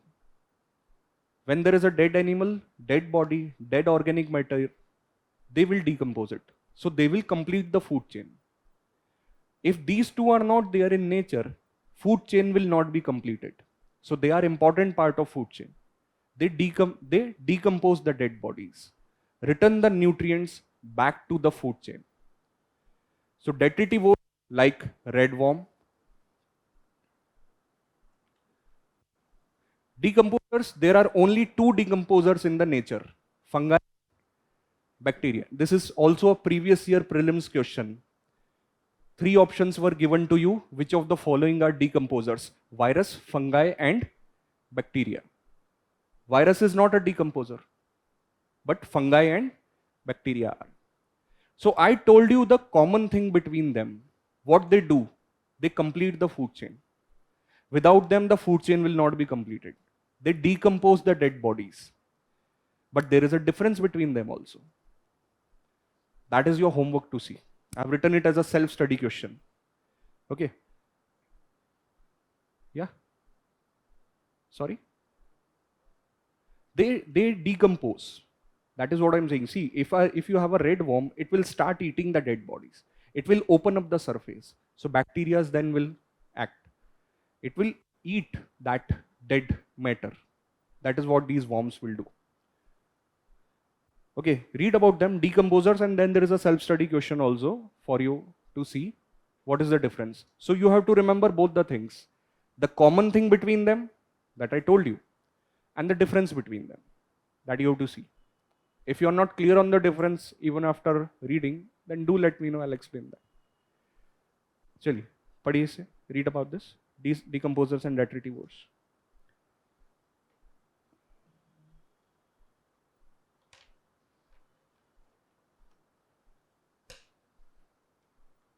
So when you were asking the question about scavenger and them, scavengers will not act at this small level, micro level. Scavengers will eat or eat in large quantity. They will not, recycle the waste. They will not do that. They're just part of the food chain. They're eating the dead bodies. So they will not recycle. They will not return the nutrients back. It is their food. They are taking it for energy. But these two are acting on micro level, small level.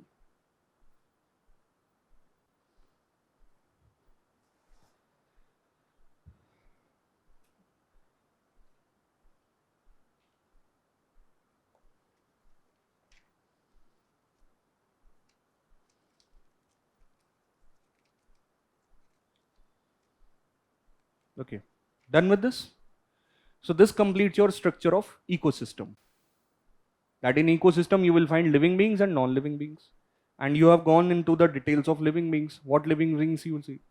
What living beings are there around your surroundings? Now we will see some definitions. Definitions related to environment, which you should be familiar with. So the very first definition that we will see is ecotone. Okay.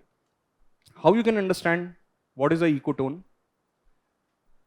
This is a hilly region.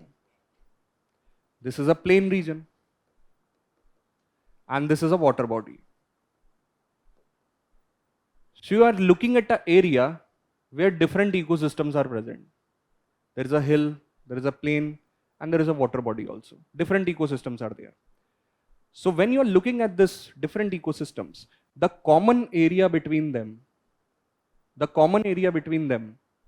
where two different ecosystems meet, the common area between plain and hill, what you will call it? Ecotone.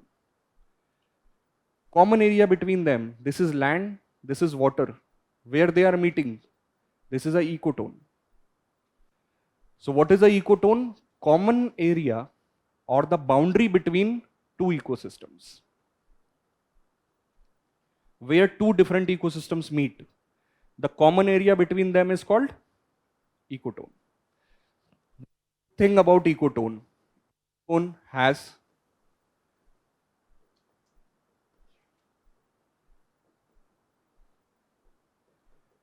what you will find here in ecotone? High biodiversity. You will find lots of species in an ecotone. Can you tell me why you will find high biodiversity here?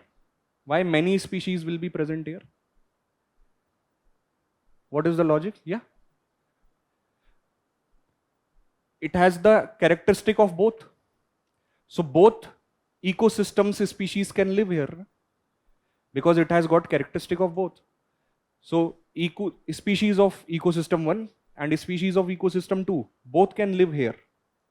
So that is why ecotone highly biodiverse. Whenever you see a ecotone, it is a good thing that you will find lots of species there. Example of ecotone.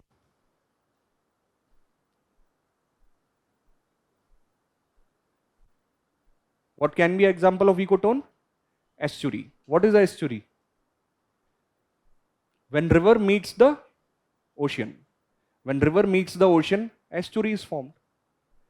River fresh water, ocean salt water. They are mixing. Estuary is formed. You will find lots of species there in an estuary. Clear on this? Read about this. Take your seats. We'll resume now. And move to the next topic. Go to point number 6. Okay.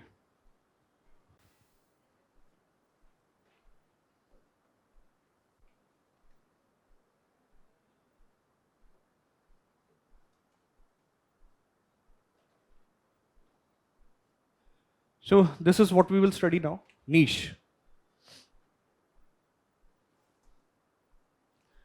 So what is a niche? We can understand this with an example.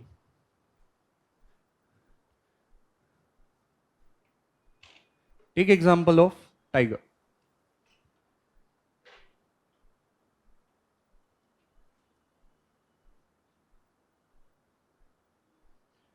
So when you talk about tiger, what is the habitat of tiger? Forest. Tiger lives in forest.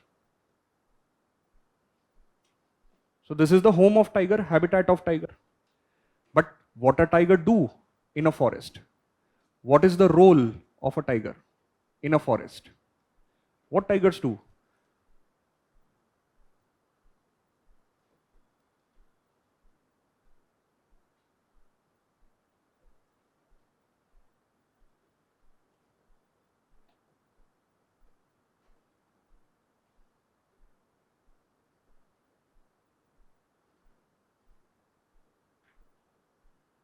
What tigers do? They control the population of herbivores. If tigers are not there, population of herbivores will increase.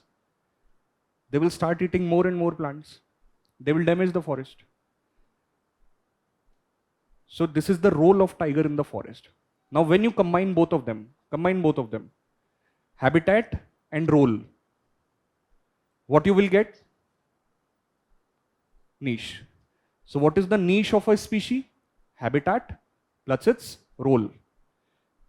What is a niche? Where a species lives, what a species do. When you combine both of them, that is known as niche. Are you clear on this? So niche is the habitat combined with the functional role. As you can see the example of tiger, that this is the niche of the tiger. Read about point number 6.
Okay, are you clear on this definition? Niche. Now, if a statement is given to you that in a habitat you will find many niches. In a habitat you will find many niches. So is it a true statement or false statement? It's a true statement, because in a habitat you will have many niches. Because in a habitat there are many species and each species has its own function. So single habitat, many niches. So that is how the definition comes in your MCQs. That they will try to confuse you, they will try to use some applications and they will ask you whether it is true or false. So if you are clear on the basics, if you are clear on definitions, then you can answer it in a correct way. Are you comfortable till this point? Okay. Turn the page, come to point number 7. Ecological pyramid.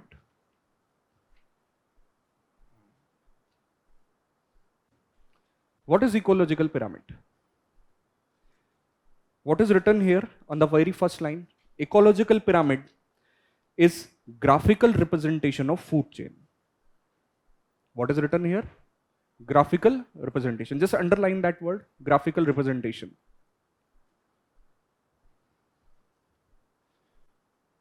Okay. Now look here. This is an ecological pyramid.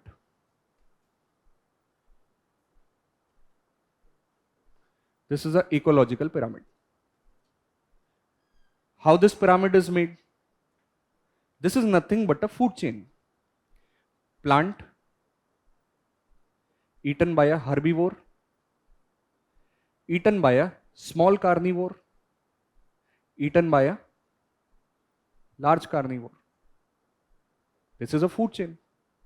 But instead of showing this with an arrow, what you're doing, you're putting the food chain in a diagram. So when you put food chain in a diagram, what is made? Ecological pyramid. Graphical representation. When you are representing the food chain in a diagram. So whenever you do this, pyramids are made. This is nothing but a food chain. Pyramids are of three types. Ecological pyramids are of three types. This is what you will study. Pyramid of number, pyramid of energy, and pyramid of biomass. This is what you will study. Okay. So right here itself, in front of point number 7, the definition is given, that is fine. But right here itself, ecological pyramids are of three types. Right here itself, ecological pyramids are of three types. Pyramid of number, pyramid of energy, and pyramid of biomass.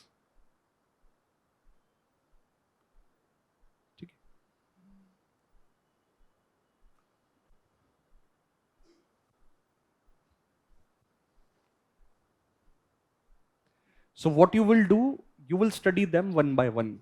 So first is pyramid of number. That is what we will consider pyramid of number.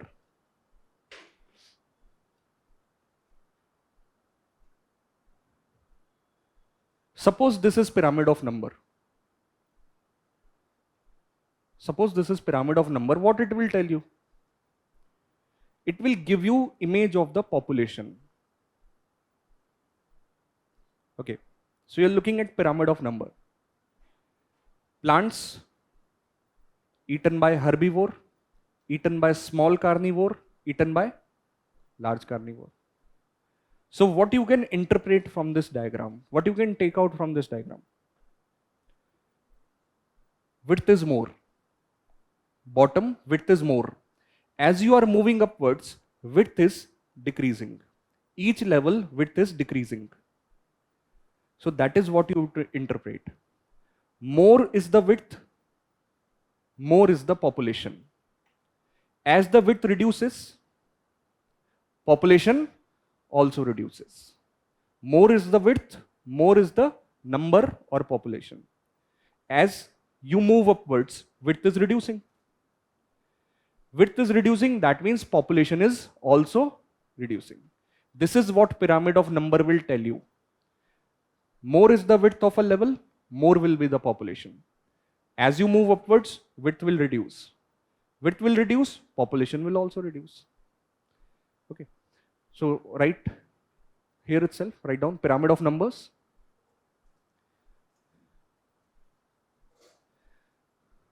Pyramid of numbers gives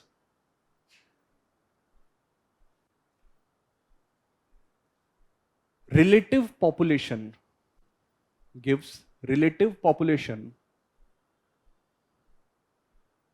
at each level. Gives relative population at each level. More is the width, more is the width, more is the population.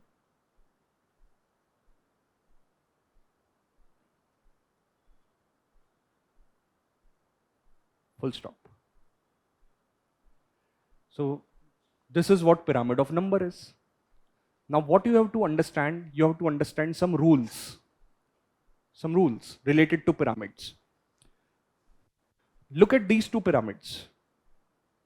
They are pyramid of numbers. Pyramid of numbers, what you are doing, you are putting food chain in a pyramid. This is food chain. Instead of in a linear diagram, you are showing it in a pyramid. So this is the food chain of grassland. This is the food chain of a water body. Okay. Food chain of a grassland. From where it will start?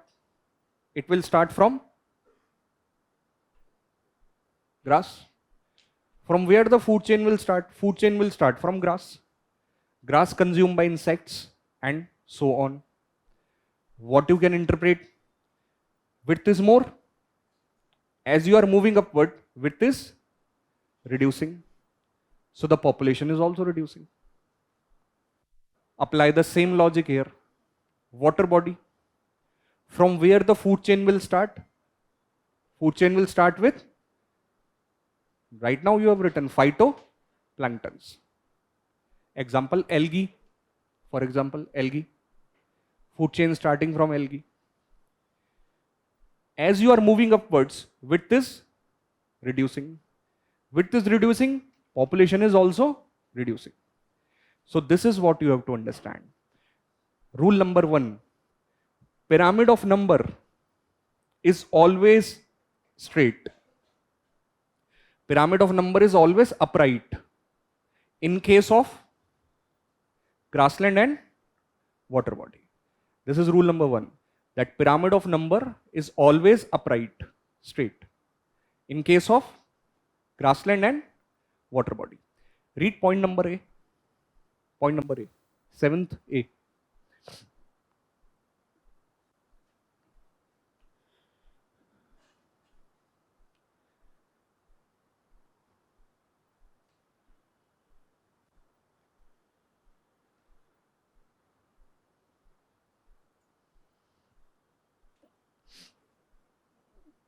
Clear on rule number 1? Okay. But there are exceptions also. Look at these images. There are exceptions. When pyramid is not straight. The very first example is of forest. In a food chain of forest, where it will start from? It will start from trees. In a forest, what you will find? Trees. So food chain will start from trees. Single tree. But on a single tree, many birds are there. Single tree, many birds. So as you moved upwards, population has increased. Width has also increased. More the population, more will be the width. Single tree, many birds are dependent on it.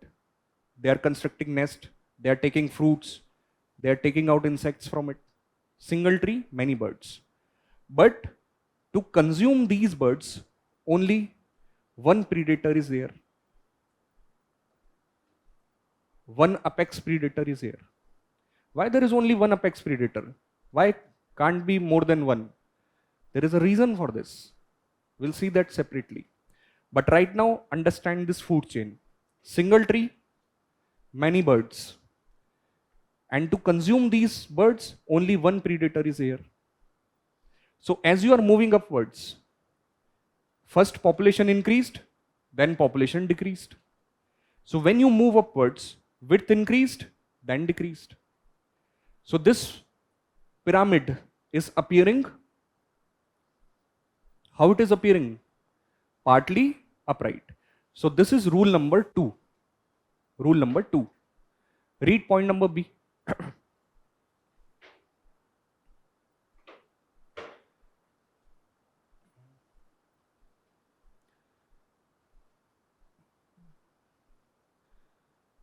Pyramid of number is partly upright in case of forest ecosystems. Are you clear on these two rules? Let's see rule number 3.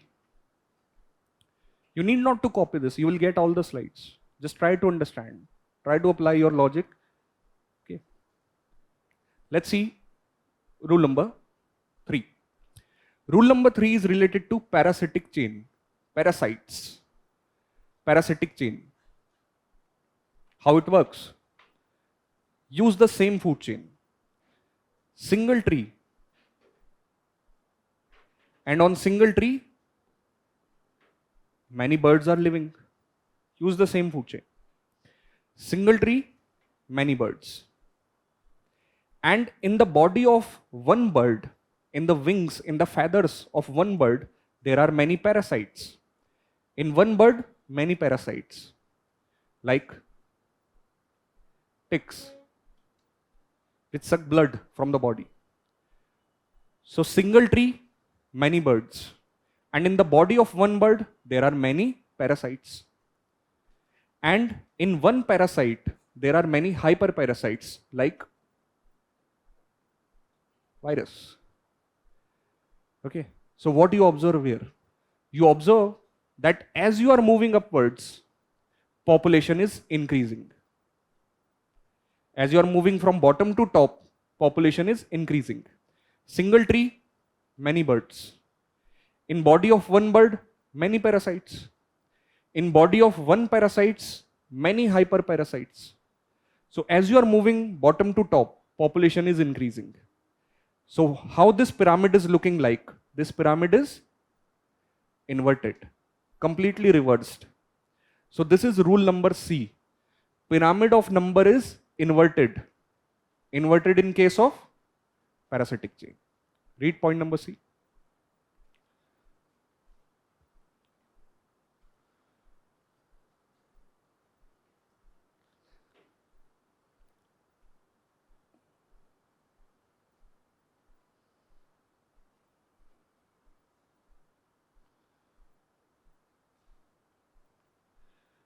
Okay, are you familiar with these three rules now? Pyramid of number, how the rule works, where it is straight, where the shape changes. Okay. So after pyramid of number, we will see another pyramid. Write down pyramid of biomass. Write in the printout itself, pyramid of biomass.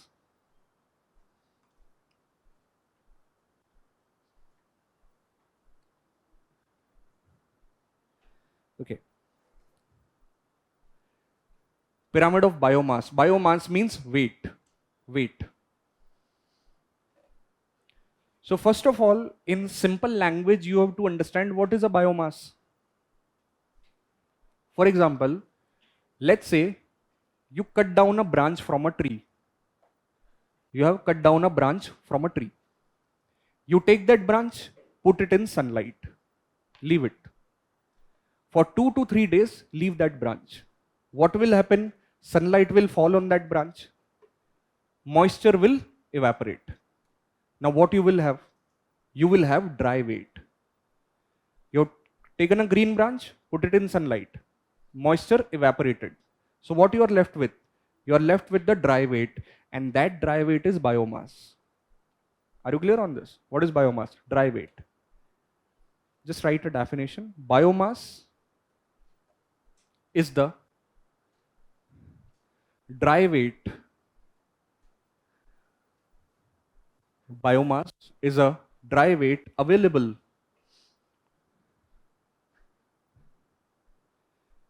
in an area.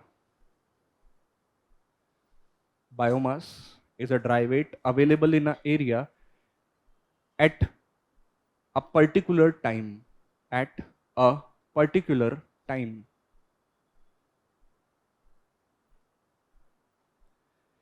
In pyramid of biomass,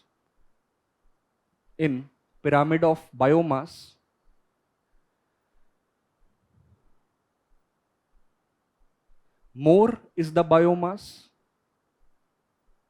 In pyramid of biomass, more is the biomass, comma, more will be the width. More will be the width.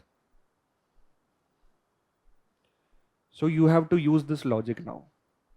Earlier, what logic you were using? More is the number, more is the width. Here, what logic you will use? More is the biomass, more will be the width. So you are concerned with the weight now.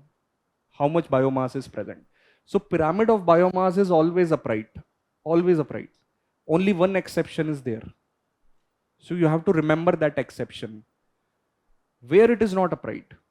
So when it changes the shape, when pyramid of biomass is inverted. So pyramid of biomass is inverted in case of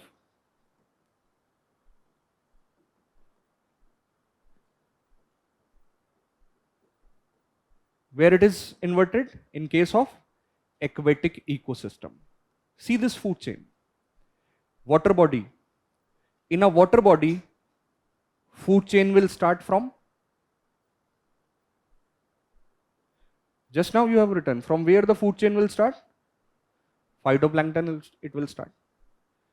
What I told you, algae is the most common phytoplankton. Some of the phytoplanktons are seen by microscope. You cannot even see them with naked eye. You need a microscope. So how small they are? What weight they will have? How much biomass would be there in them? They are very small. So first of all, these phytoplanktons are small. They don't have much weight. Second, they have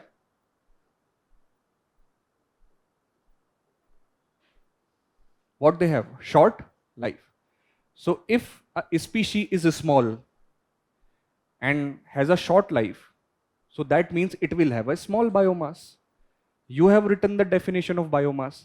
Biomass is weight available in a particular area at a particular time. At a particular area, at a particular time. So phytoplanktons, they are small and they are having a short life. So that means their biomass is small. They are occupying a small area. They are living for a short time. So their biomass is very small. How much weight they will have? So their biomass is small. But the fishes which are eating them, phytoplanktons, their weight is more. Their biomass is more. And then large fishes have even more biomass. So apply this logic. When you are at the bottom, small biomass. When you are moving from bottom to top, biomass is increasing. So more the biomass, more the width. At bottom, small biomass, less width. So you are moving from bottom to top. Biomass is increasing. Width is also increasing. So that is why this pyramid is appearing. How it is looking like? Inverted, reverse in shape. So this is your rule number 4. Pyramid of biomass is inverted in case of aquatic ecosystem. Read this.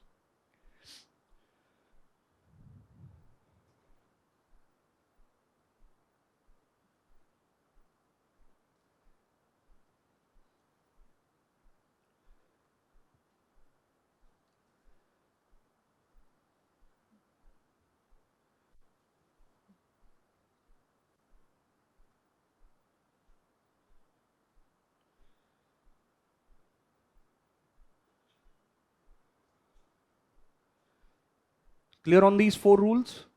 Done? Now we will move to third pyramid, that is pyramid of energy. But before moving into pyramid of energy, we need to consider one rule. Rule of energy efficiency. This is what you have to consider right now. Before discussing pyramid of energy. Look at this diagram. Rule of energy efficiency, what it says? It says that if 100% energy is available at the base,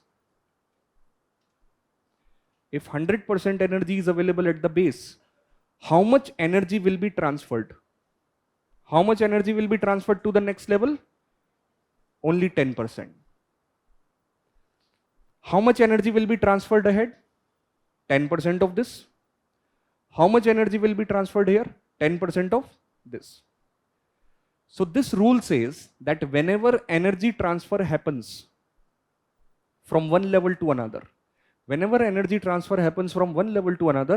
only 10% energy is transferred. As you can see here, if 100% energy is available, only 10% is transferred. 10% of this is transferred. 10% of this is transferred. So transfer of only 10% energy takes place. So this rule is known as rule of energy efficiency or 10% rule. So what you can take out from this diagram, that whenever energy is transferred from one level to another, only small amount of energy is transferred. Only 10% of energy is transferred. So then the question comes, Why there is 90% loss? Where this 90% of energy is going? See, this 90% of energy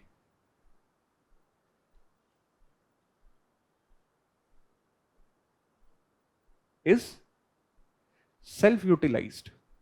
Species are using the energy for themselves. They need energy for respiration. They need energy for maintaining the body temperature. They need energy for metabolism. They have their own biological process. So large amount of energy is used by the species itself. Rest is transferred to someone else. Because they are also living being, they need energy. So that 90% energy, where it is going? Self-utilization. Species are utilizing the energy themselves and the remaining is transferred. So just remember this rule that whenever energy is transferred from one level to another, how much is transferred? Only 10%. Where 90% energy goes? In self-utilization. Species utilize it for themselves. This is rule of energy efficiency or 10% rule. Read point number 8.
To the individual we are concerned. To the individual, to the community, any ways you can take. Only small amount of energy would be transferred.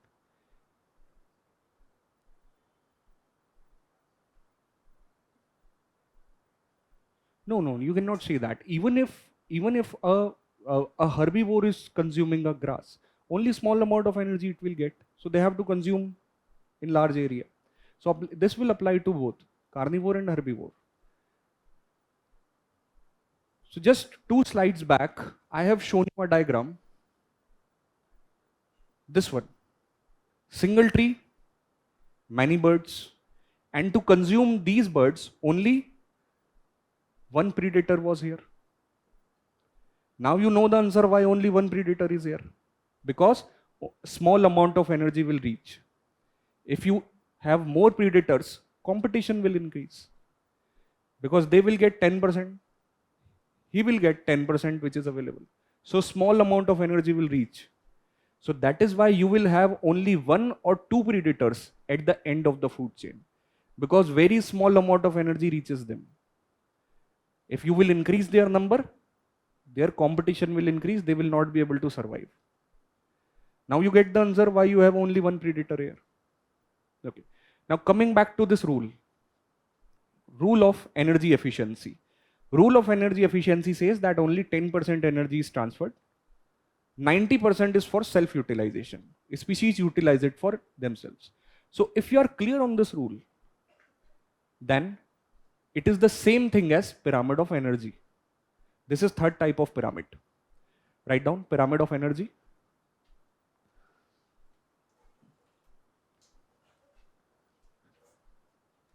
Pyramid of energy.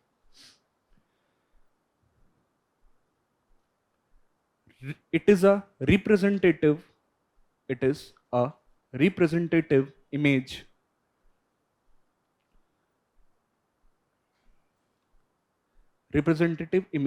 of the available energy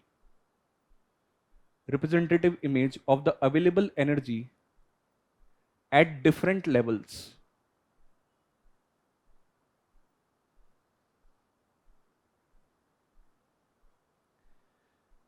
Full stop.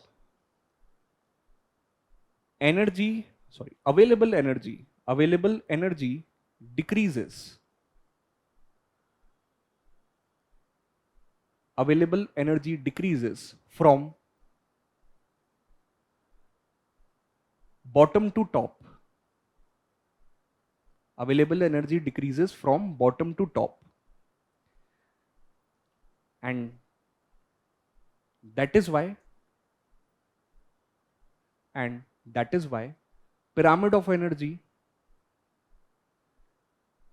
is always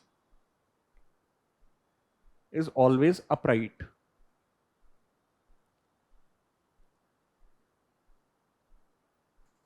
Okay.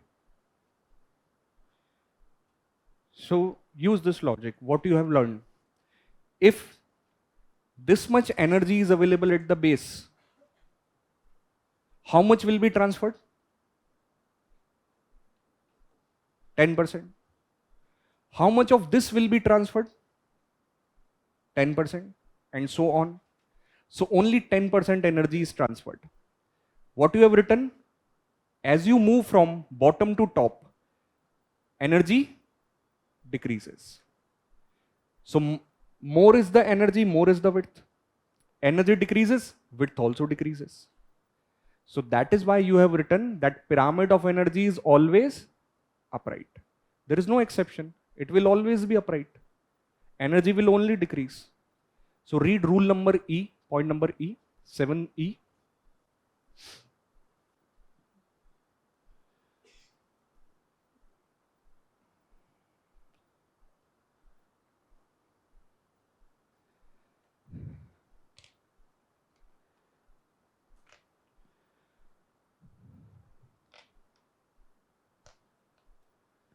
So are you done with these rules? How these rules comes in your exams? In MCQs, they come in the form of true or false. You have to identify true or false statements. So just remember that these 5 statements are true, everything else would be false. How to get to your answer? The statements that you are reading are true, everything else would be false. So read these 5 statements again. Read them again.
Okay, are you clear on these 5 rules?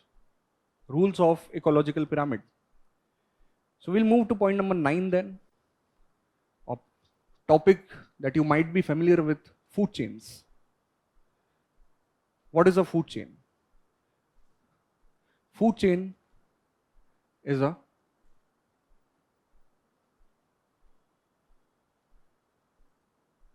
linear diagram, straight line. What food chain will tell you? Food chain will tell you who is consuming whom, which species consuming which species. They will tell you that. So the most common food chain that you are familiar with, sunlight. In presence of sunlight, plant grows. In presence of sunlight, plant grows. Plant eaten by herbivore. Herbivore eaten by, this is you are familiar with. You already know this. This is how nature works. So this is the most common food chain, which starts from sunlight. Most common food chain, which starts from sunlight. So what you will call such food chains, you call them, what you will call them? Grazing food chain. But this is also a food chain. This is also a food chain. From where it is starting? It is starting from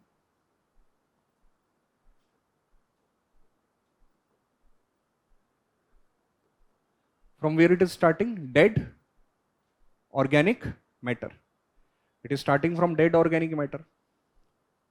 A leaf which is broken from the tree fell onto the ground. So this leaf is eaten by a detritivore, and this detritivore is eaten by a bird. So this is also a food chain.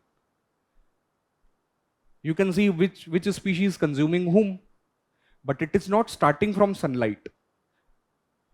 This food chain is starting from sunlight. So the food chain which starts from sunlight, what you call it? But this is not starting from sunlight. From where it is starting? Dead organic matter. So you call this food chain as, what type of food chain this is? Detritus food chain. So are you clear on the difference between them? Grazing food chain starts from sun. Detritus food chain starts from dead organic matter. But what both of them are telling you? They are telling you which species consuming whom. Okay. Complete the point number 9. Read this. Read this completely. Point number 9.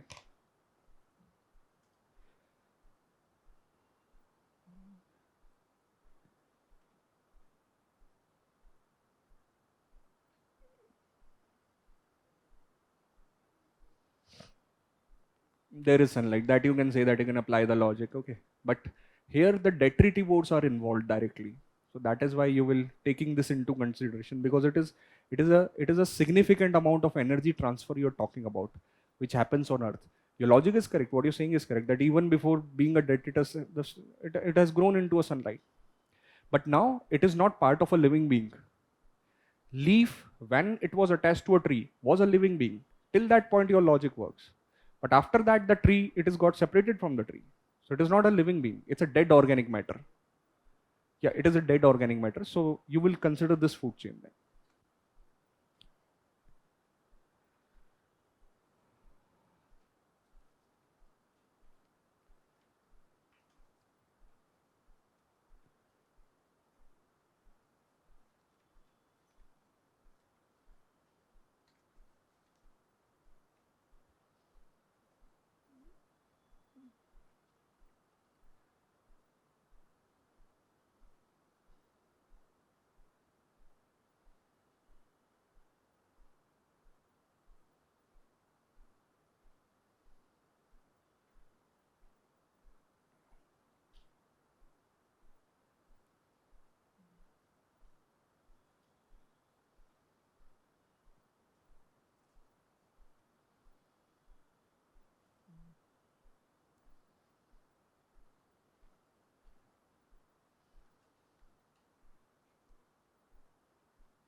Done with this, point number 9?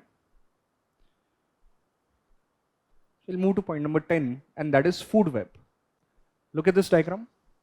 Here, you can see a food web. This is not a straight line. Here, many food chains are connected with each other. This is not a single food chain. Many food chains are connected with each other. They are interlinked. Food webs are a combination of food chain. It's not a straight line. Why food webs are good? Why they are good for the environment? See this food web. Here, snakes are consuming frogs, caterpillars, and rabbits. So snakes have 3 options to pick from. frogs, caterpillars, rabbits. You remove the rabbits from here. No rabbits are there. Rabbits are gone. So still snakes have two options. They can consume frogs, they can consume caterpillars. So still it will work. Still there is stability. If you remove anyone, it will not break. Still there is stability. But can you do the same thing here? Can you do the same thing here, that remove anyone, remove this. Remove this, take it out. Will food chain work? No, it will break. Because this is a straight line. Here, species have got only one option. You remove that option, that food chain will break, there will be no stability in environment. The balance will be gone. But here, even if you remove anyone, the balance will remain. The energy flow will be there. Why? Because food web provides multiple options. So that is why you have to consider, if you compare food chain, if you compare food web, which will give more stability to environment? Food web. Okay? Read about it.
Okay. Clear on these two concepts, food chain and food web? So there was a question in prelims previously, questions related to food chain. They gave you two options. First option, that food chain represents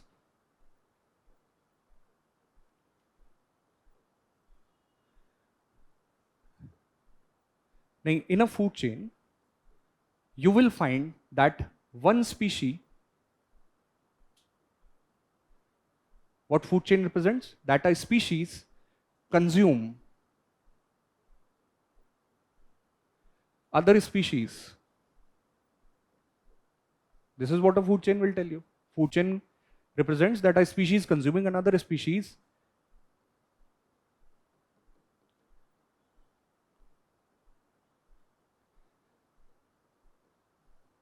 within same level.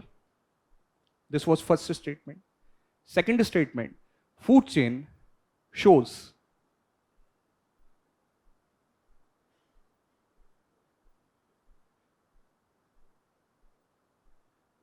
number of species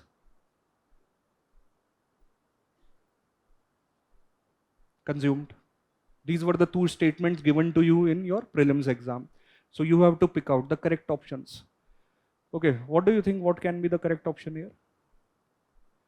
Again, I'll explain you. Food chain shows a species consumes another species at the same level. Statement 1. Statement 2. Food chain shows number of species being consumed. What can be correct statement? Only one, only two, both, none. None. Why? No, you are saying none. None. Why? Yeah, you are saying something? 2. Why? Why option 1 is wrong? Within this food chain will not work within the same level. A deer will not consume a deer. Food chain will work between the levels. Lion eaten by deer, plant eaten by deer, deer eaten by lion. Between the levels are changing. It is not in the same level. A rabbit will not consume a rabbit, a deer will not consume a deer. So statement 1 is wrong. But if cannibalism is extreme, is a statement you're talking about. So you don't have to go for extreme statements. Consider the general statements. Otherwise you will overthink and you will get it wrong. What you're saying is correct. Second statement, is it correct or not? Is it correct? A food chain will tell you how many deers are consumed by how many lions. No, it will never tell you. Food chain will tell you deer consumed by lion. Will it tell you how many deers are eaten by how many lions? No. It will never represent the numbers. So both the statements are wrong. Are you clear on this? Okay.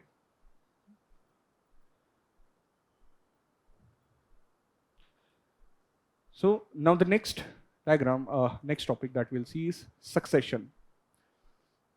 How you have to memorize the definition, how you have to remember what is succession. So pick one keyword. Succession is gradual replacement. Okay. How you will remember this topic? Gradual replacement.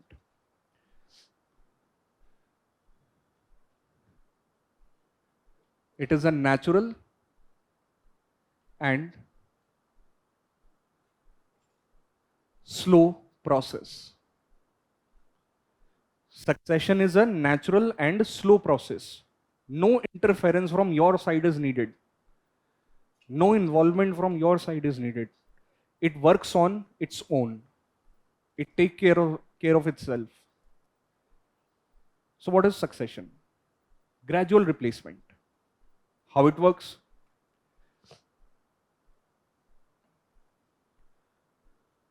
Consider there is a barren land. There is a barren land.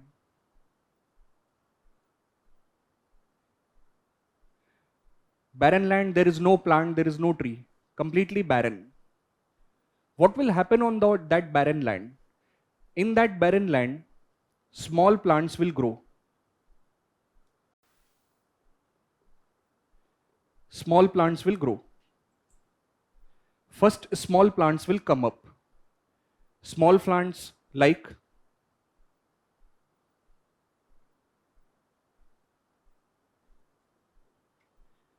mosses or lichens. They are very small in size. So they can grow easily because they are very small. They don't need large amount of water. They don't need large amount of nutrients. They can grow anywhere. So if you have a barren land, first small plants will grow. Small plants like mosses and lichens. They will establish themselves. They will grow. Once they grow, what will happen? If lichens and mosses are here, what will happen? Other microorganisms will come. Insects will come. A food chain will develop. Nutrient cycling will improve. Energy cycle will improve here. Okay? Once again I repeat, barren land. On this barren land, small plants will grow. Small plants like mosses and lichens. Once they develop, other organisms will also come. Insects, microorganisms, and a food chain will develop. Food chain will develop, energy process will improve, nutrient recycling will improve. Soil will become rich in nutrients. Soil moisture will increase. So soil will become healthy. Now if soil moisture increases, nutrients increases, a big plant can develop here. As compared to this, big plant can develop, grasses can develop because soil has become healthy. Now suppose grasses have developed. What will happen? Again, microorganisms, insects, other species will come. Food chain will even become strong. Energy cycling will improve. Nutrients will further improve. So soil will become even more healthy. After this, the soil becomes even more healthy, more bigger plant can come. Small plants, herbs can come here. So what you see here is, what is happening here? Gradual replacement. One plant is replacing another. One plant is replacing another. Why it is happening? It is happening because soil is improving, conditions are improving. That is why plants are replacing the other. In end, what will happen? Trees will develop. Replacement will continue and trees will develop. This is how forest develops naturally. What this process is telling you, how forest develops naturally. It works on its own. So in your life, you will not be able to see it because it will take thousands of years. It's a very slow process, natural process. How one plant replaces another plant. So here you can see first on barren land, the small plant developed, and those small plants are replaced by the large plants, and so on. And in the end, what is developed here? Trees are developed here. So succession is gradual replacement when one plant or one community is replacing the other. It's a slow process. It tells you how forest develops. That is why you read this slogan, save forest, protect forest. Why you're reading this slogan? Because forest develops naturally in thousands of years. But if you want to destroy it, you can destroy it in 2 days. But it will take thousands of years to develop. How it develops? By the process of ecological succession.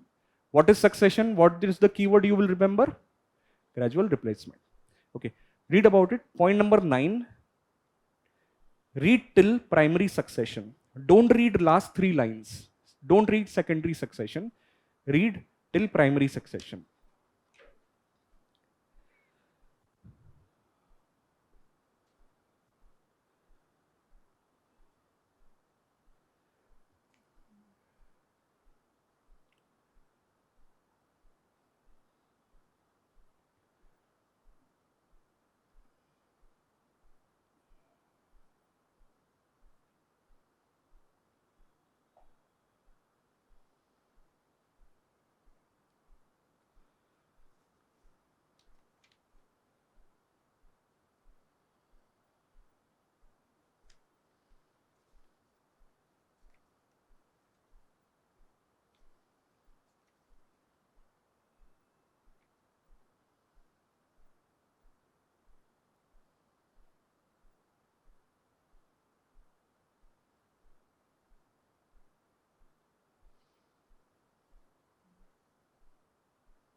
Okay, are you clear till this point? Primary succession.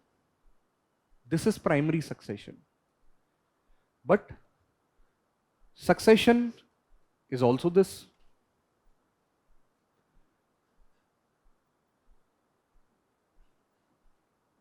Secondary succession. What is secondary succession? Look at this image. There is a forest. Forest got destroyed. Maybe due to a natural event or man-made event, it got destroyed. Now there is nothing. There is a barren land. Earlier there was a forest, got destroyed. Now there is a barren land. What will happen on this barren land? Again, small plants will develop. They will establish themselves. Like lichens, they will establish themselves. Once small plant establish themselves, what will happen? Other species will come, food chain will become strong, nutrient cycling will improve, soil will become healthy. Once soil will become healthy, even bigger plants can come, and so on. Succession will continue, and at the end you will see that forest has developed again. So this is also succession, but it is not starting from zero.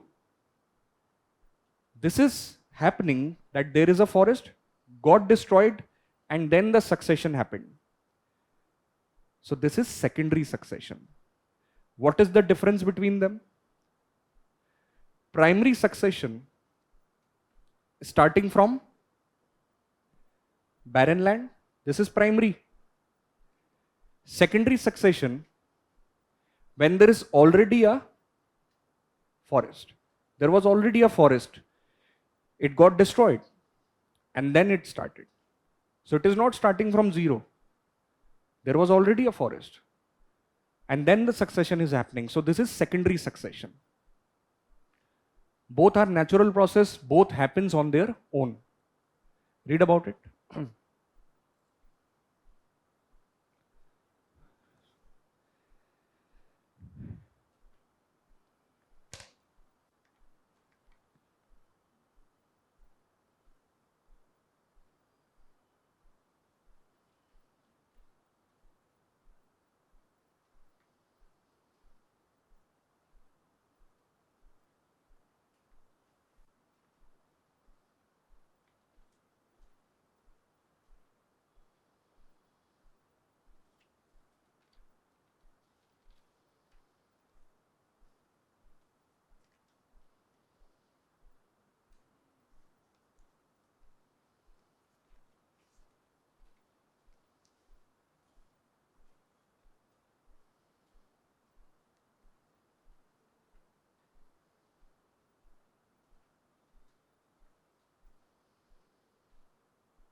Okay.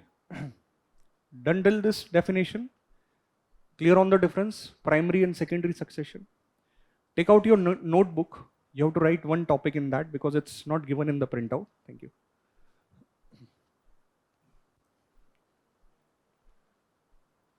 Okay. So this is the topic that you have to make notes of. Write down this topic, symbiosis.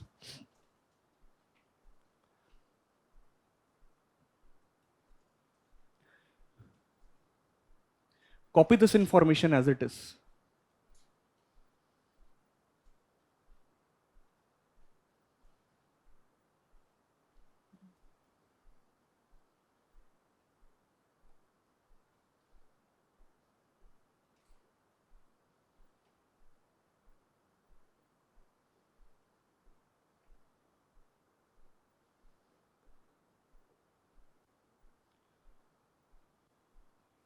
Copy this, then I'll explain.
Copied.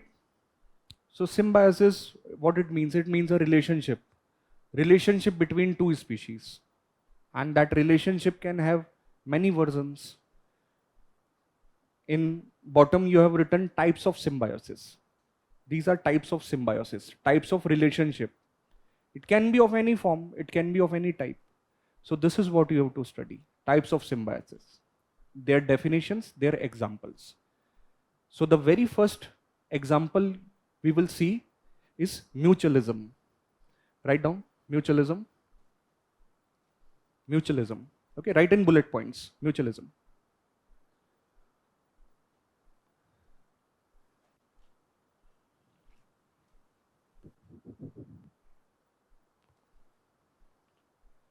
Okay, and copy this sign plus plus. If you remember the sign, you can remember the definition. No need to learn the complete definition. Just remember the sign plus plus. What it means plus plus. Plus plus means positive positive. So if there are two species in this relation, both will get benefit. Both will have positive outcomes plus plus. Remember the sign, definition is done. So let's understand the example where both species benefits. So take any one example from this. I will explain that to you. Rest will be your homework to see.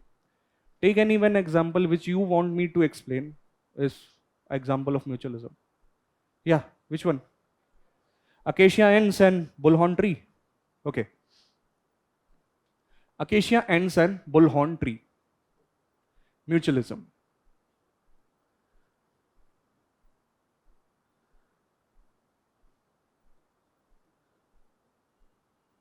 Bullhorn tree. Acacia ants live on this bullhorn tree. This is home of acacia ants. Acacia ants are very big in size. So they live on bullhorn tree.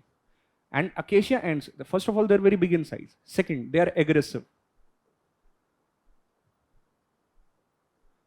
They are aggressive in protecting their home. If they see there is a threat to their home, they will destroy the threat. So if there is another plant growing near this bullhorn tree,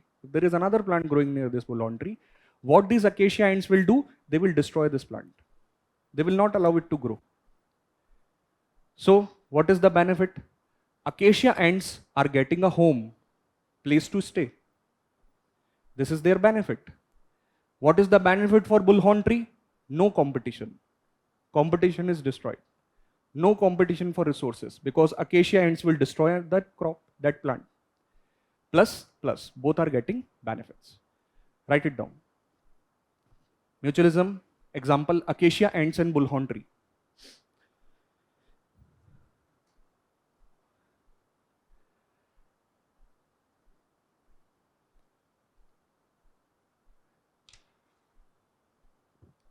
Acacia ants lives on bullhorn tree. Acacia ants lives on bullhorn tree and they destroy any other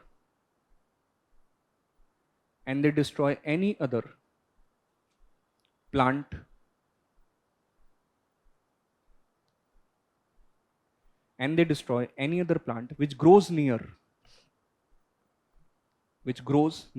bullhorn tree. Full stop. Acacia ants gets a home.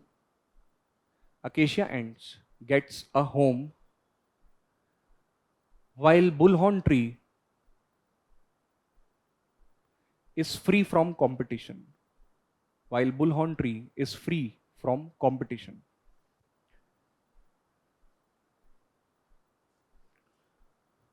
Okay. Sorry? Which one? Sorry, I didn't get you. This one? This is the sign plus plus that you have to understand. Just remember the sign, the definition is done. Need not to copy the complete one, you will be getting the slide. Just understand the examples. So apart from mutualism, the next symbiosis that you see is amensalism. Write it down, amensalism. Next topic, next bullet point, amensalism. What is the sign you have to remember? Sign is negative and 0. This is the sign you have to remember, negative and 0, minus and 0. Just put the sign.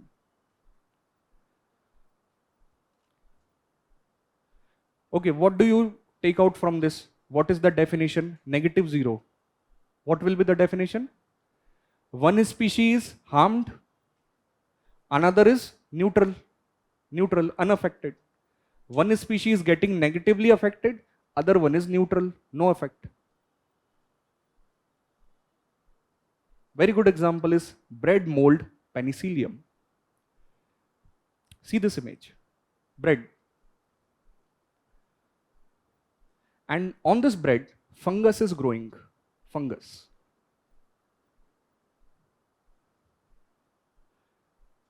Okay. What this fungus will do? It releases a chemical. Fungus will release a chemical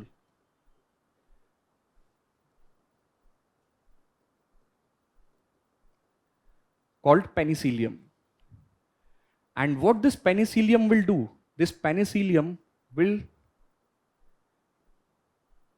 destroy the bacteria on the bread. Although you cannot eat it, this is non-edible bread. But what is happening on the surface of this bread? Fungus has grown. The bread is old, the fungus has grown. This fungus is releasing a chemical. What is the name of this chemical? What this penicillium is destroying? Bacteria on the surface of the bread.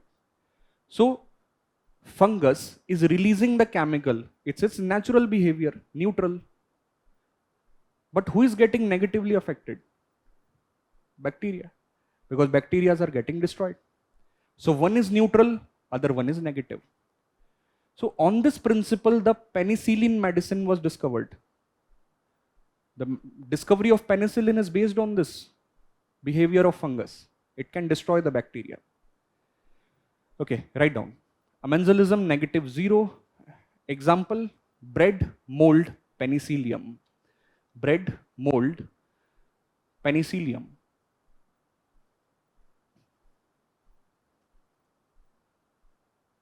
Write down the detail. Fungus which grows on bread releases a chemical. Penicillium releases a chemical, penicillium, which destroys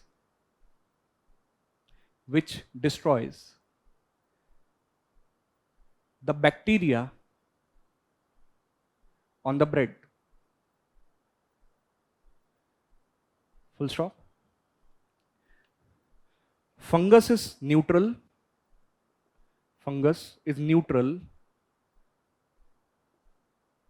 While bacteria is negatively affected.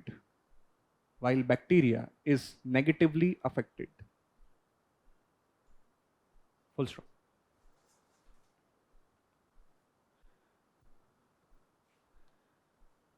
Write down the next topic, commensalism. Next bullet point, commensalism. Sign would be positive and 0. Commensalism.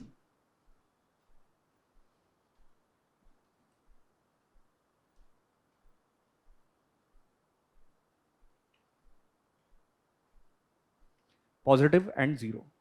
What it means? One is benefited while other one is neutral.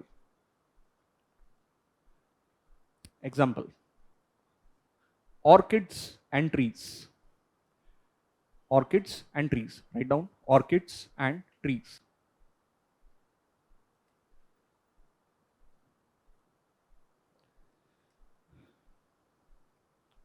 See this. These are orchids. These pink flowers that you see here are orchids. What orchids do? See, orchids don't have strength. They take support of big plants. So orchids are taking the support of trees to grow. Otherwise they cannot grow. They don't have strength. So what they do, they take support of large plants to grow. So orchids are taking support of large plants. They are positively affected. Trees are not affected by them because they are very small in size. Their weight is very small. They cannot affect the tree. So trees are neutral. Positive and neutral. Write down. Orchids are small plants. Orchids are small plants that take support from large plants to grow.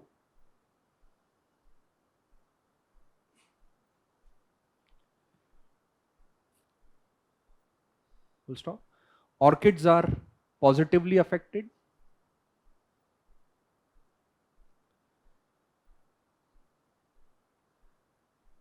while trees are neutral. Orchids are positively affected while trees are neutral.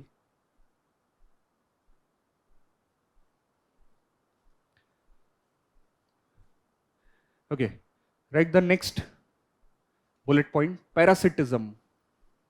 Parasitism. Sign would be positive, negative. Parasitism. Positive, negative. What you will take out from this, positive and negative? One is positively affected, other one is negatively affected. One has benefit, other has loss. Very good example. Cuckoo. Cuckoo bird. In Hindi you call it koyal. Cuckoos. What cuckoos do? Cuckoos lay eggs in crow's nest. See, reading stories are good, but at this age, you should stop reading children's stories, because it is not the rule that cuckoos will give the eggs in crow's nest. They will give eggs in any other bird's nest. Cuckoos don't construct their nest. Okay, cuckoos never construct their nest. They give eggs in the nest of other birds. So what cuckoo baby could do? Cuckoo gives the eggs in the nest of other birds. Cuckoo baby comes out of the egg. And the moment it comes out of the egg, it destroys the eggs of other birds. At that moment itself. Look at the first image. So here what has happened, cuckoo has given the egg in the nest of this small bird. Now cuckoo baby came out of the egg, destroyed the eggs of this small bird. Now what this small bird is thinking, that this is her baby. So she is feeding it. While her own babies are dead. But this mother is confused that she is raising her own child. This is cuckoo baby, this is some other bird. Her eggs are gone. Her babies are dead. So who is positively affected? Cuckoos. Their population will increase. Who will negatively affected? Other birds, because their eggs are destroyed. So one is positive, one is negative. This is example of parasitism. If you have seen the movie Three Idiots, in the movie Three Idiots, the very first scene in which Boman Irani enters, the very first entry scene of Boman Irani, he comes with the nest of cuckoo. So the very first lecture that he gives to the students, he said that you should learn the competition from cuckoo baby. Because the moment cuckoo baby comes out of the egg, it destroys the other eggs. He destroys the competition at the source itself. Cuckoo baby will not allow the competition to grow. So if you have to learn the competition, learn it from cuckoo baby. So this is example of parasitism, right?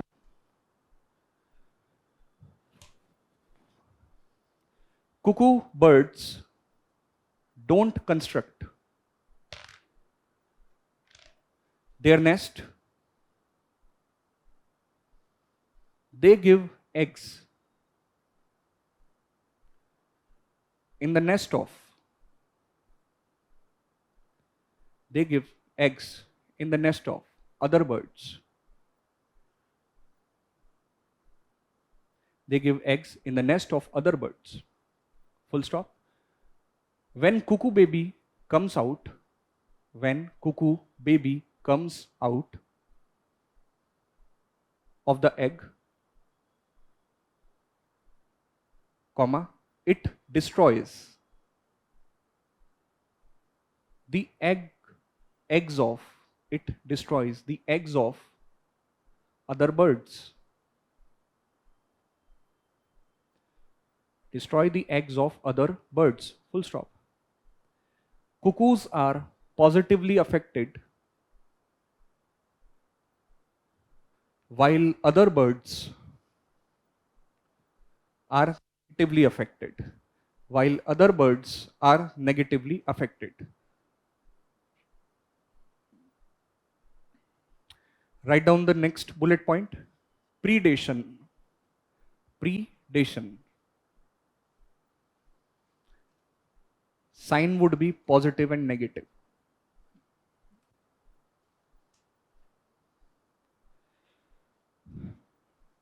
Sign would be positive and negative. Predation is very simple to understand. It is the relationship between hunter and hunted, prey and predator. It is the relationship between prey and predator. Only one can win. Suppose leopard catches the deer. So leopard is the winner. If leopard is not able to catch the deer, deer runs away. So deer is the winner. So the one who wins is positively affected. The ones who lose is the negatively affected. So winner is not fixed. For example, if grizzly bear catches the fish, grizzly bear is the winner, positive. Fish is negative. But if fishes manages to escape, bear not able to catch them. Fishes manages to escape. So fishes are the winner. So anyone can win in this. Winner is not fixed. The one who wins is positive. The one who loses is negative affected. Right now? It is the relationship between prey and predator. It is the relationship between prey and predator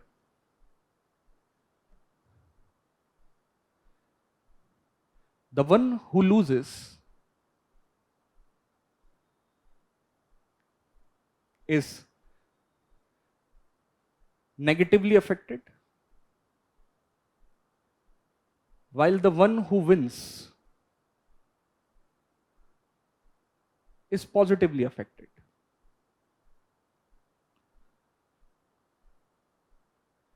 Okay. So we'll stop here, revise till this point, and from here we will continue with the theory portion tomorrow, and we will also try to cover the topic of biomes. Okay, how many of you are enrolled in the geography classes of evening? How many of you? Okay, so when you come for geography classes, bring your atlases. Okay, you don't have atlas? Okay, if you don't have, it's okay for today, but on daily basis, bring your atlas. Those who are coming in geography, because we'll be doing extensive mapping of your different topics. We'll continue in the next class then. Sorry? No. Why? I'm talking about geography class. Nah. There is a map that we will study that is already there in your printout. If you see your printout, there is a map of India's forest. We'll study that.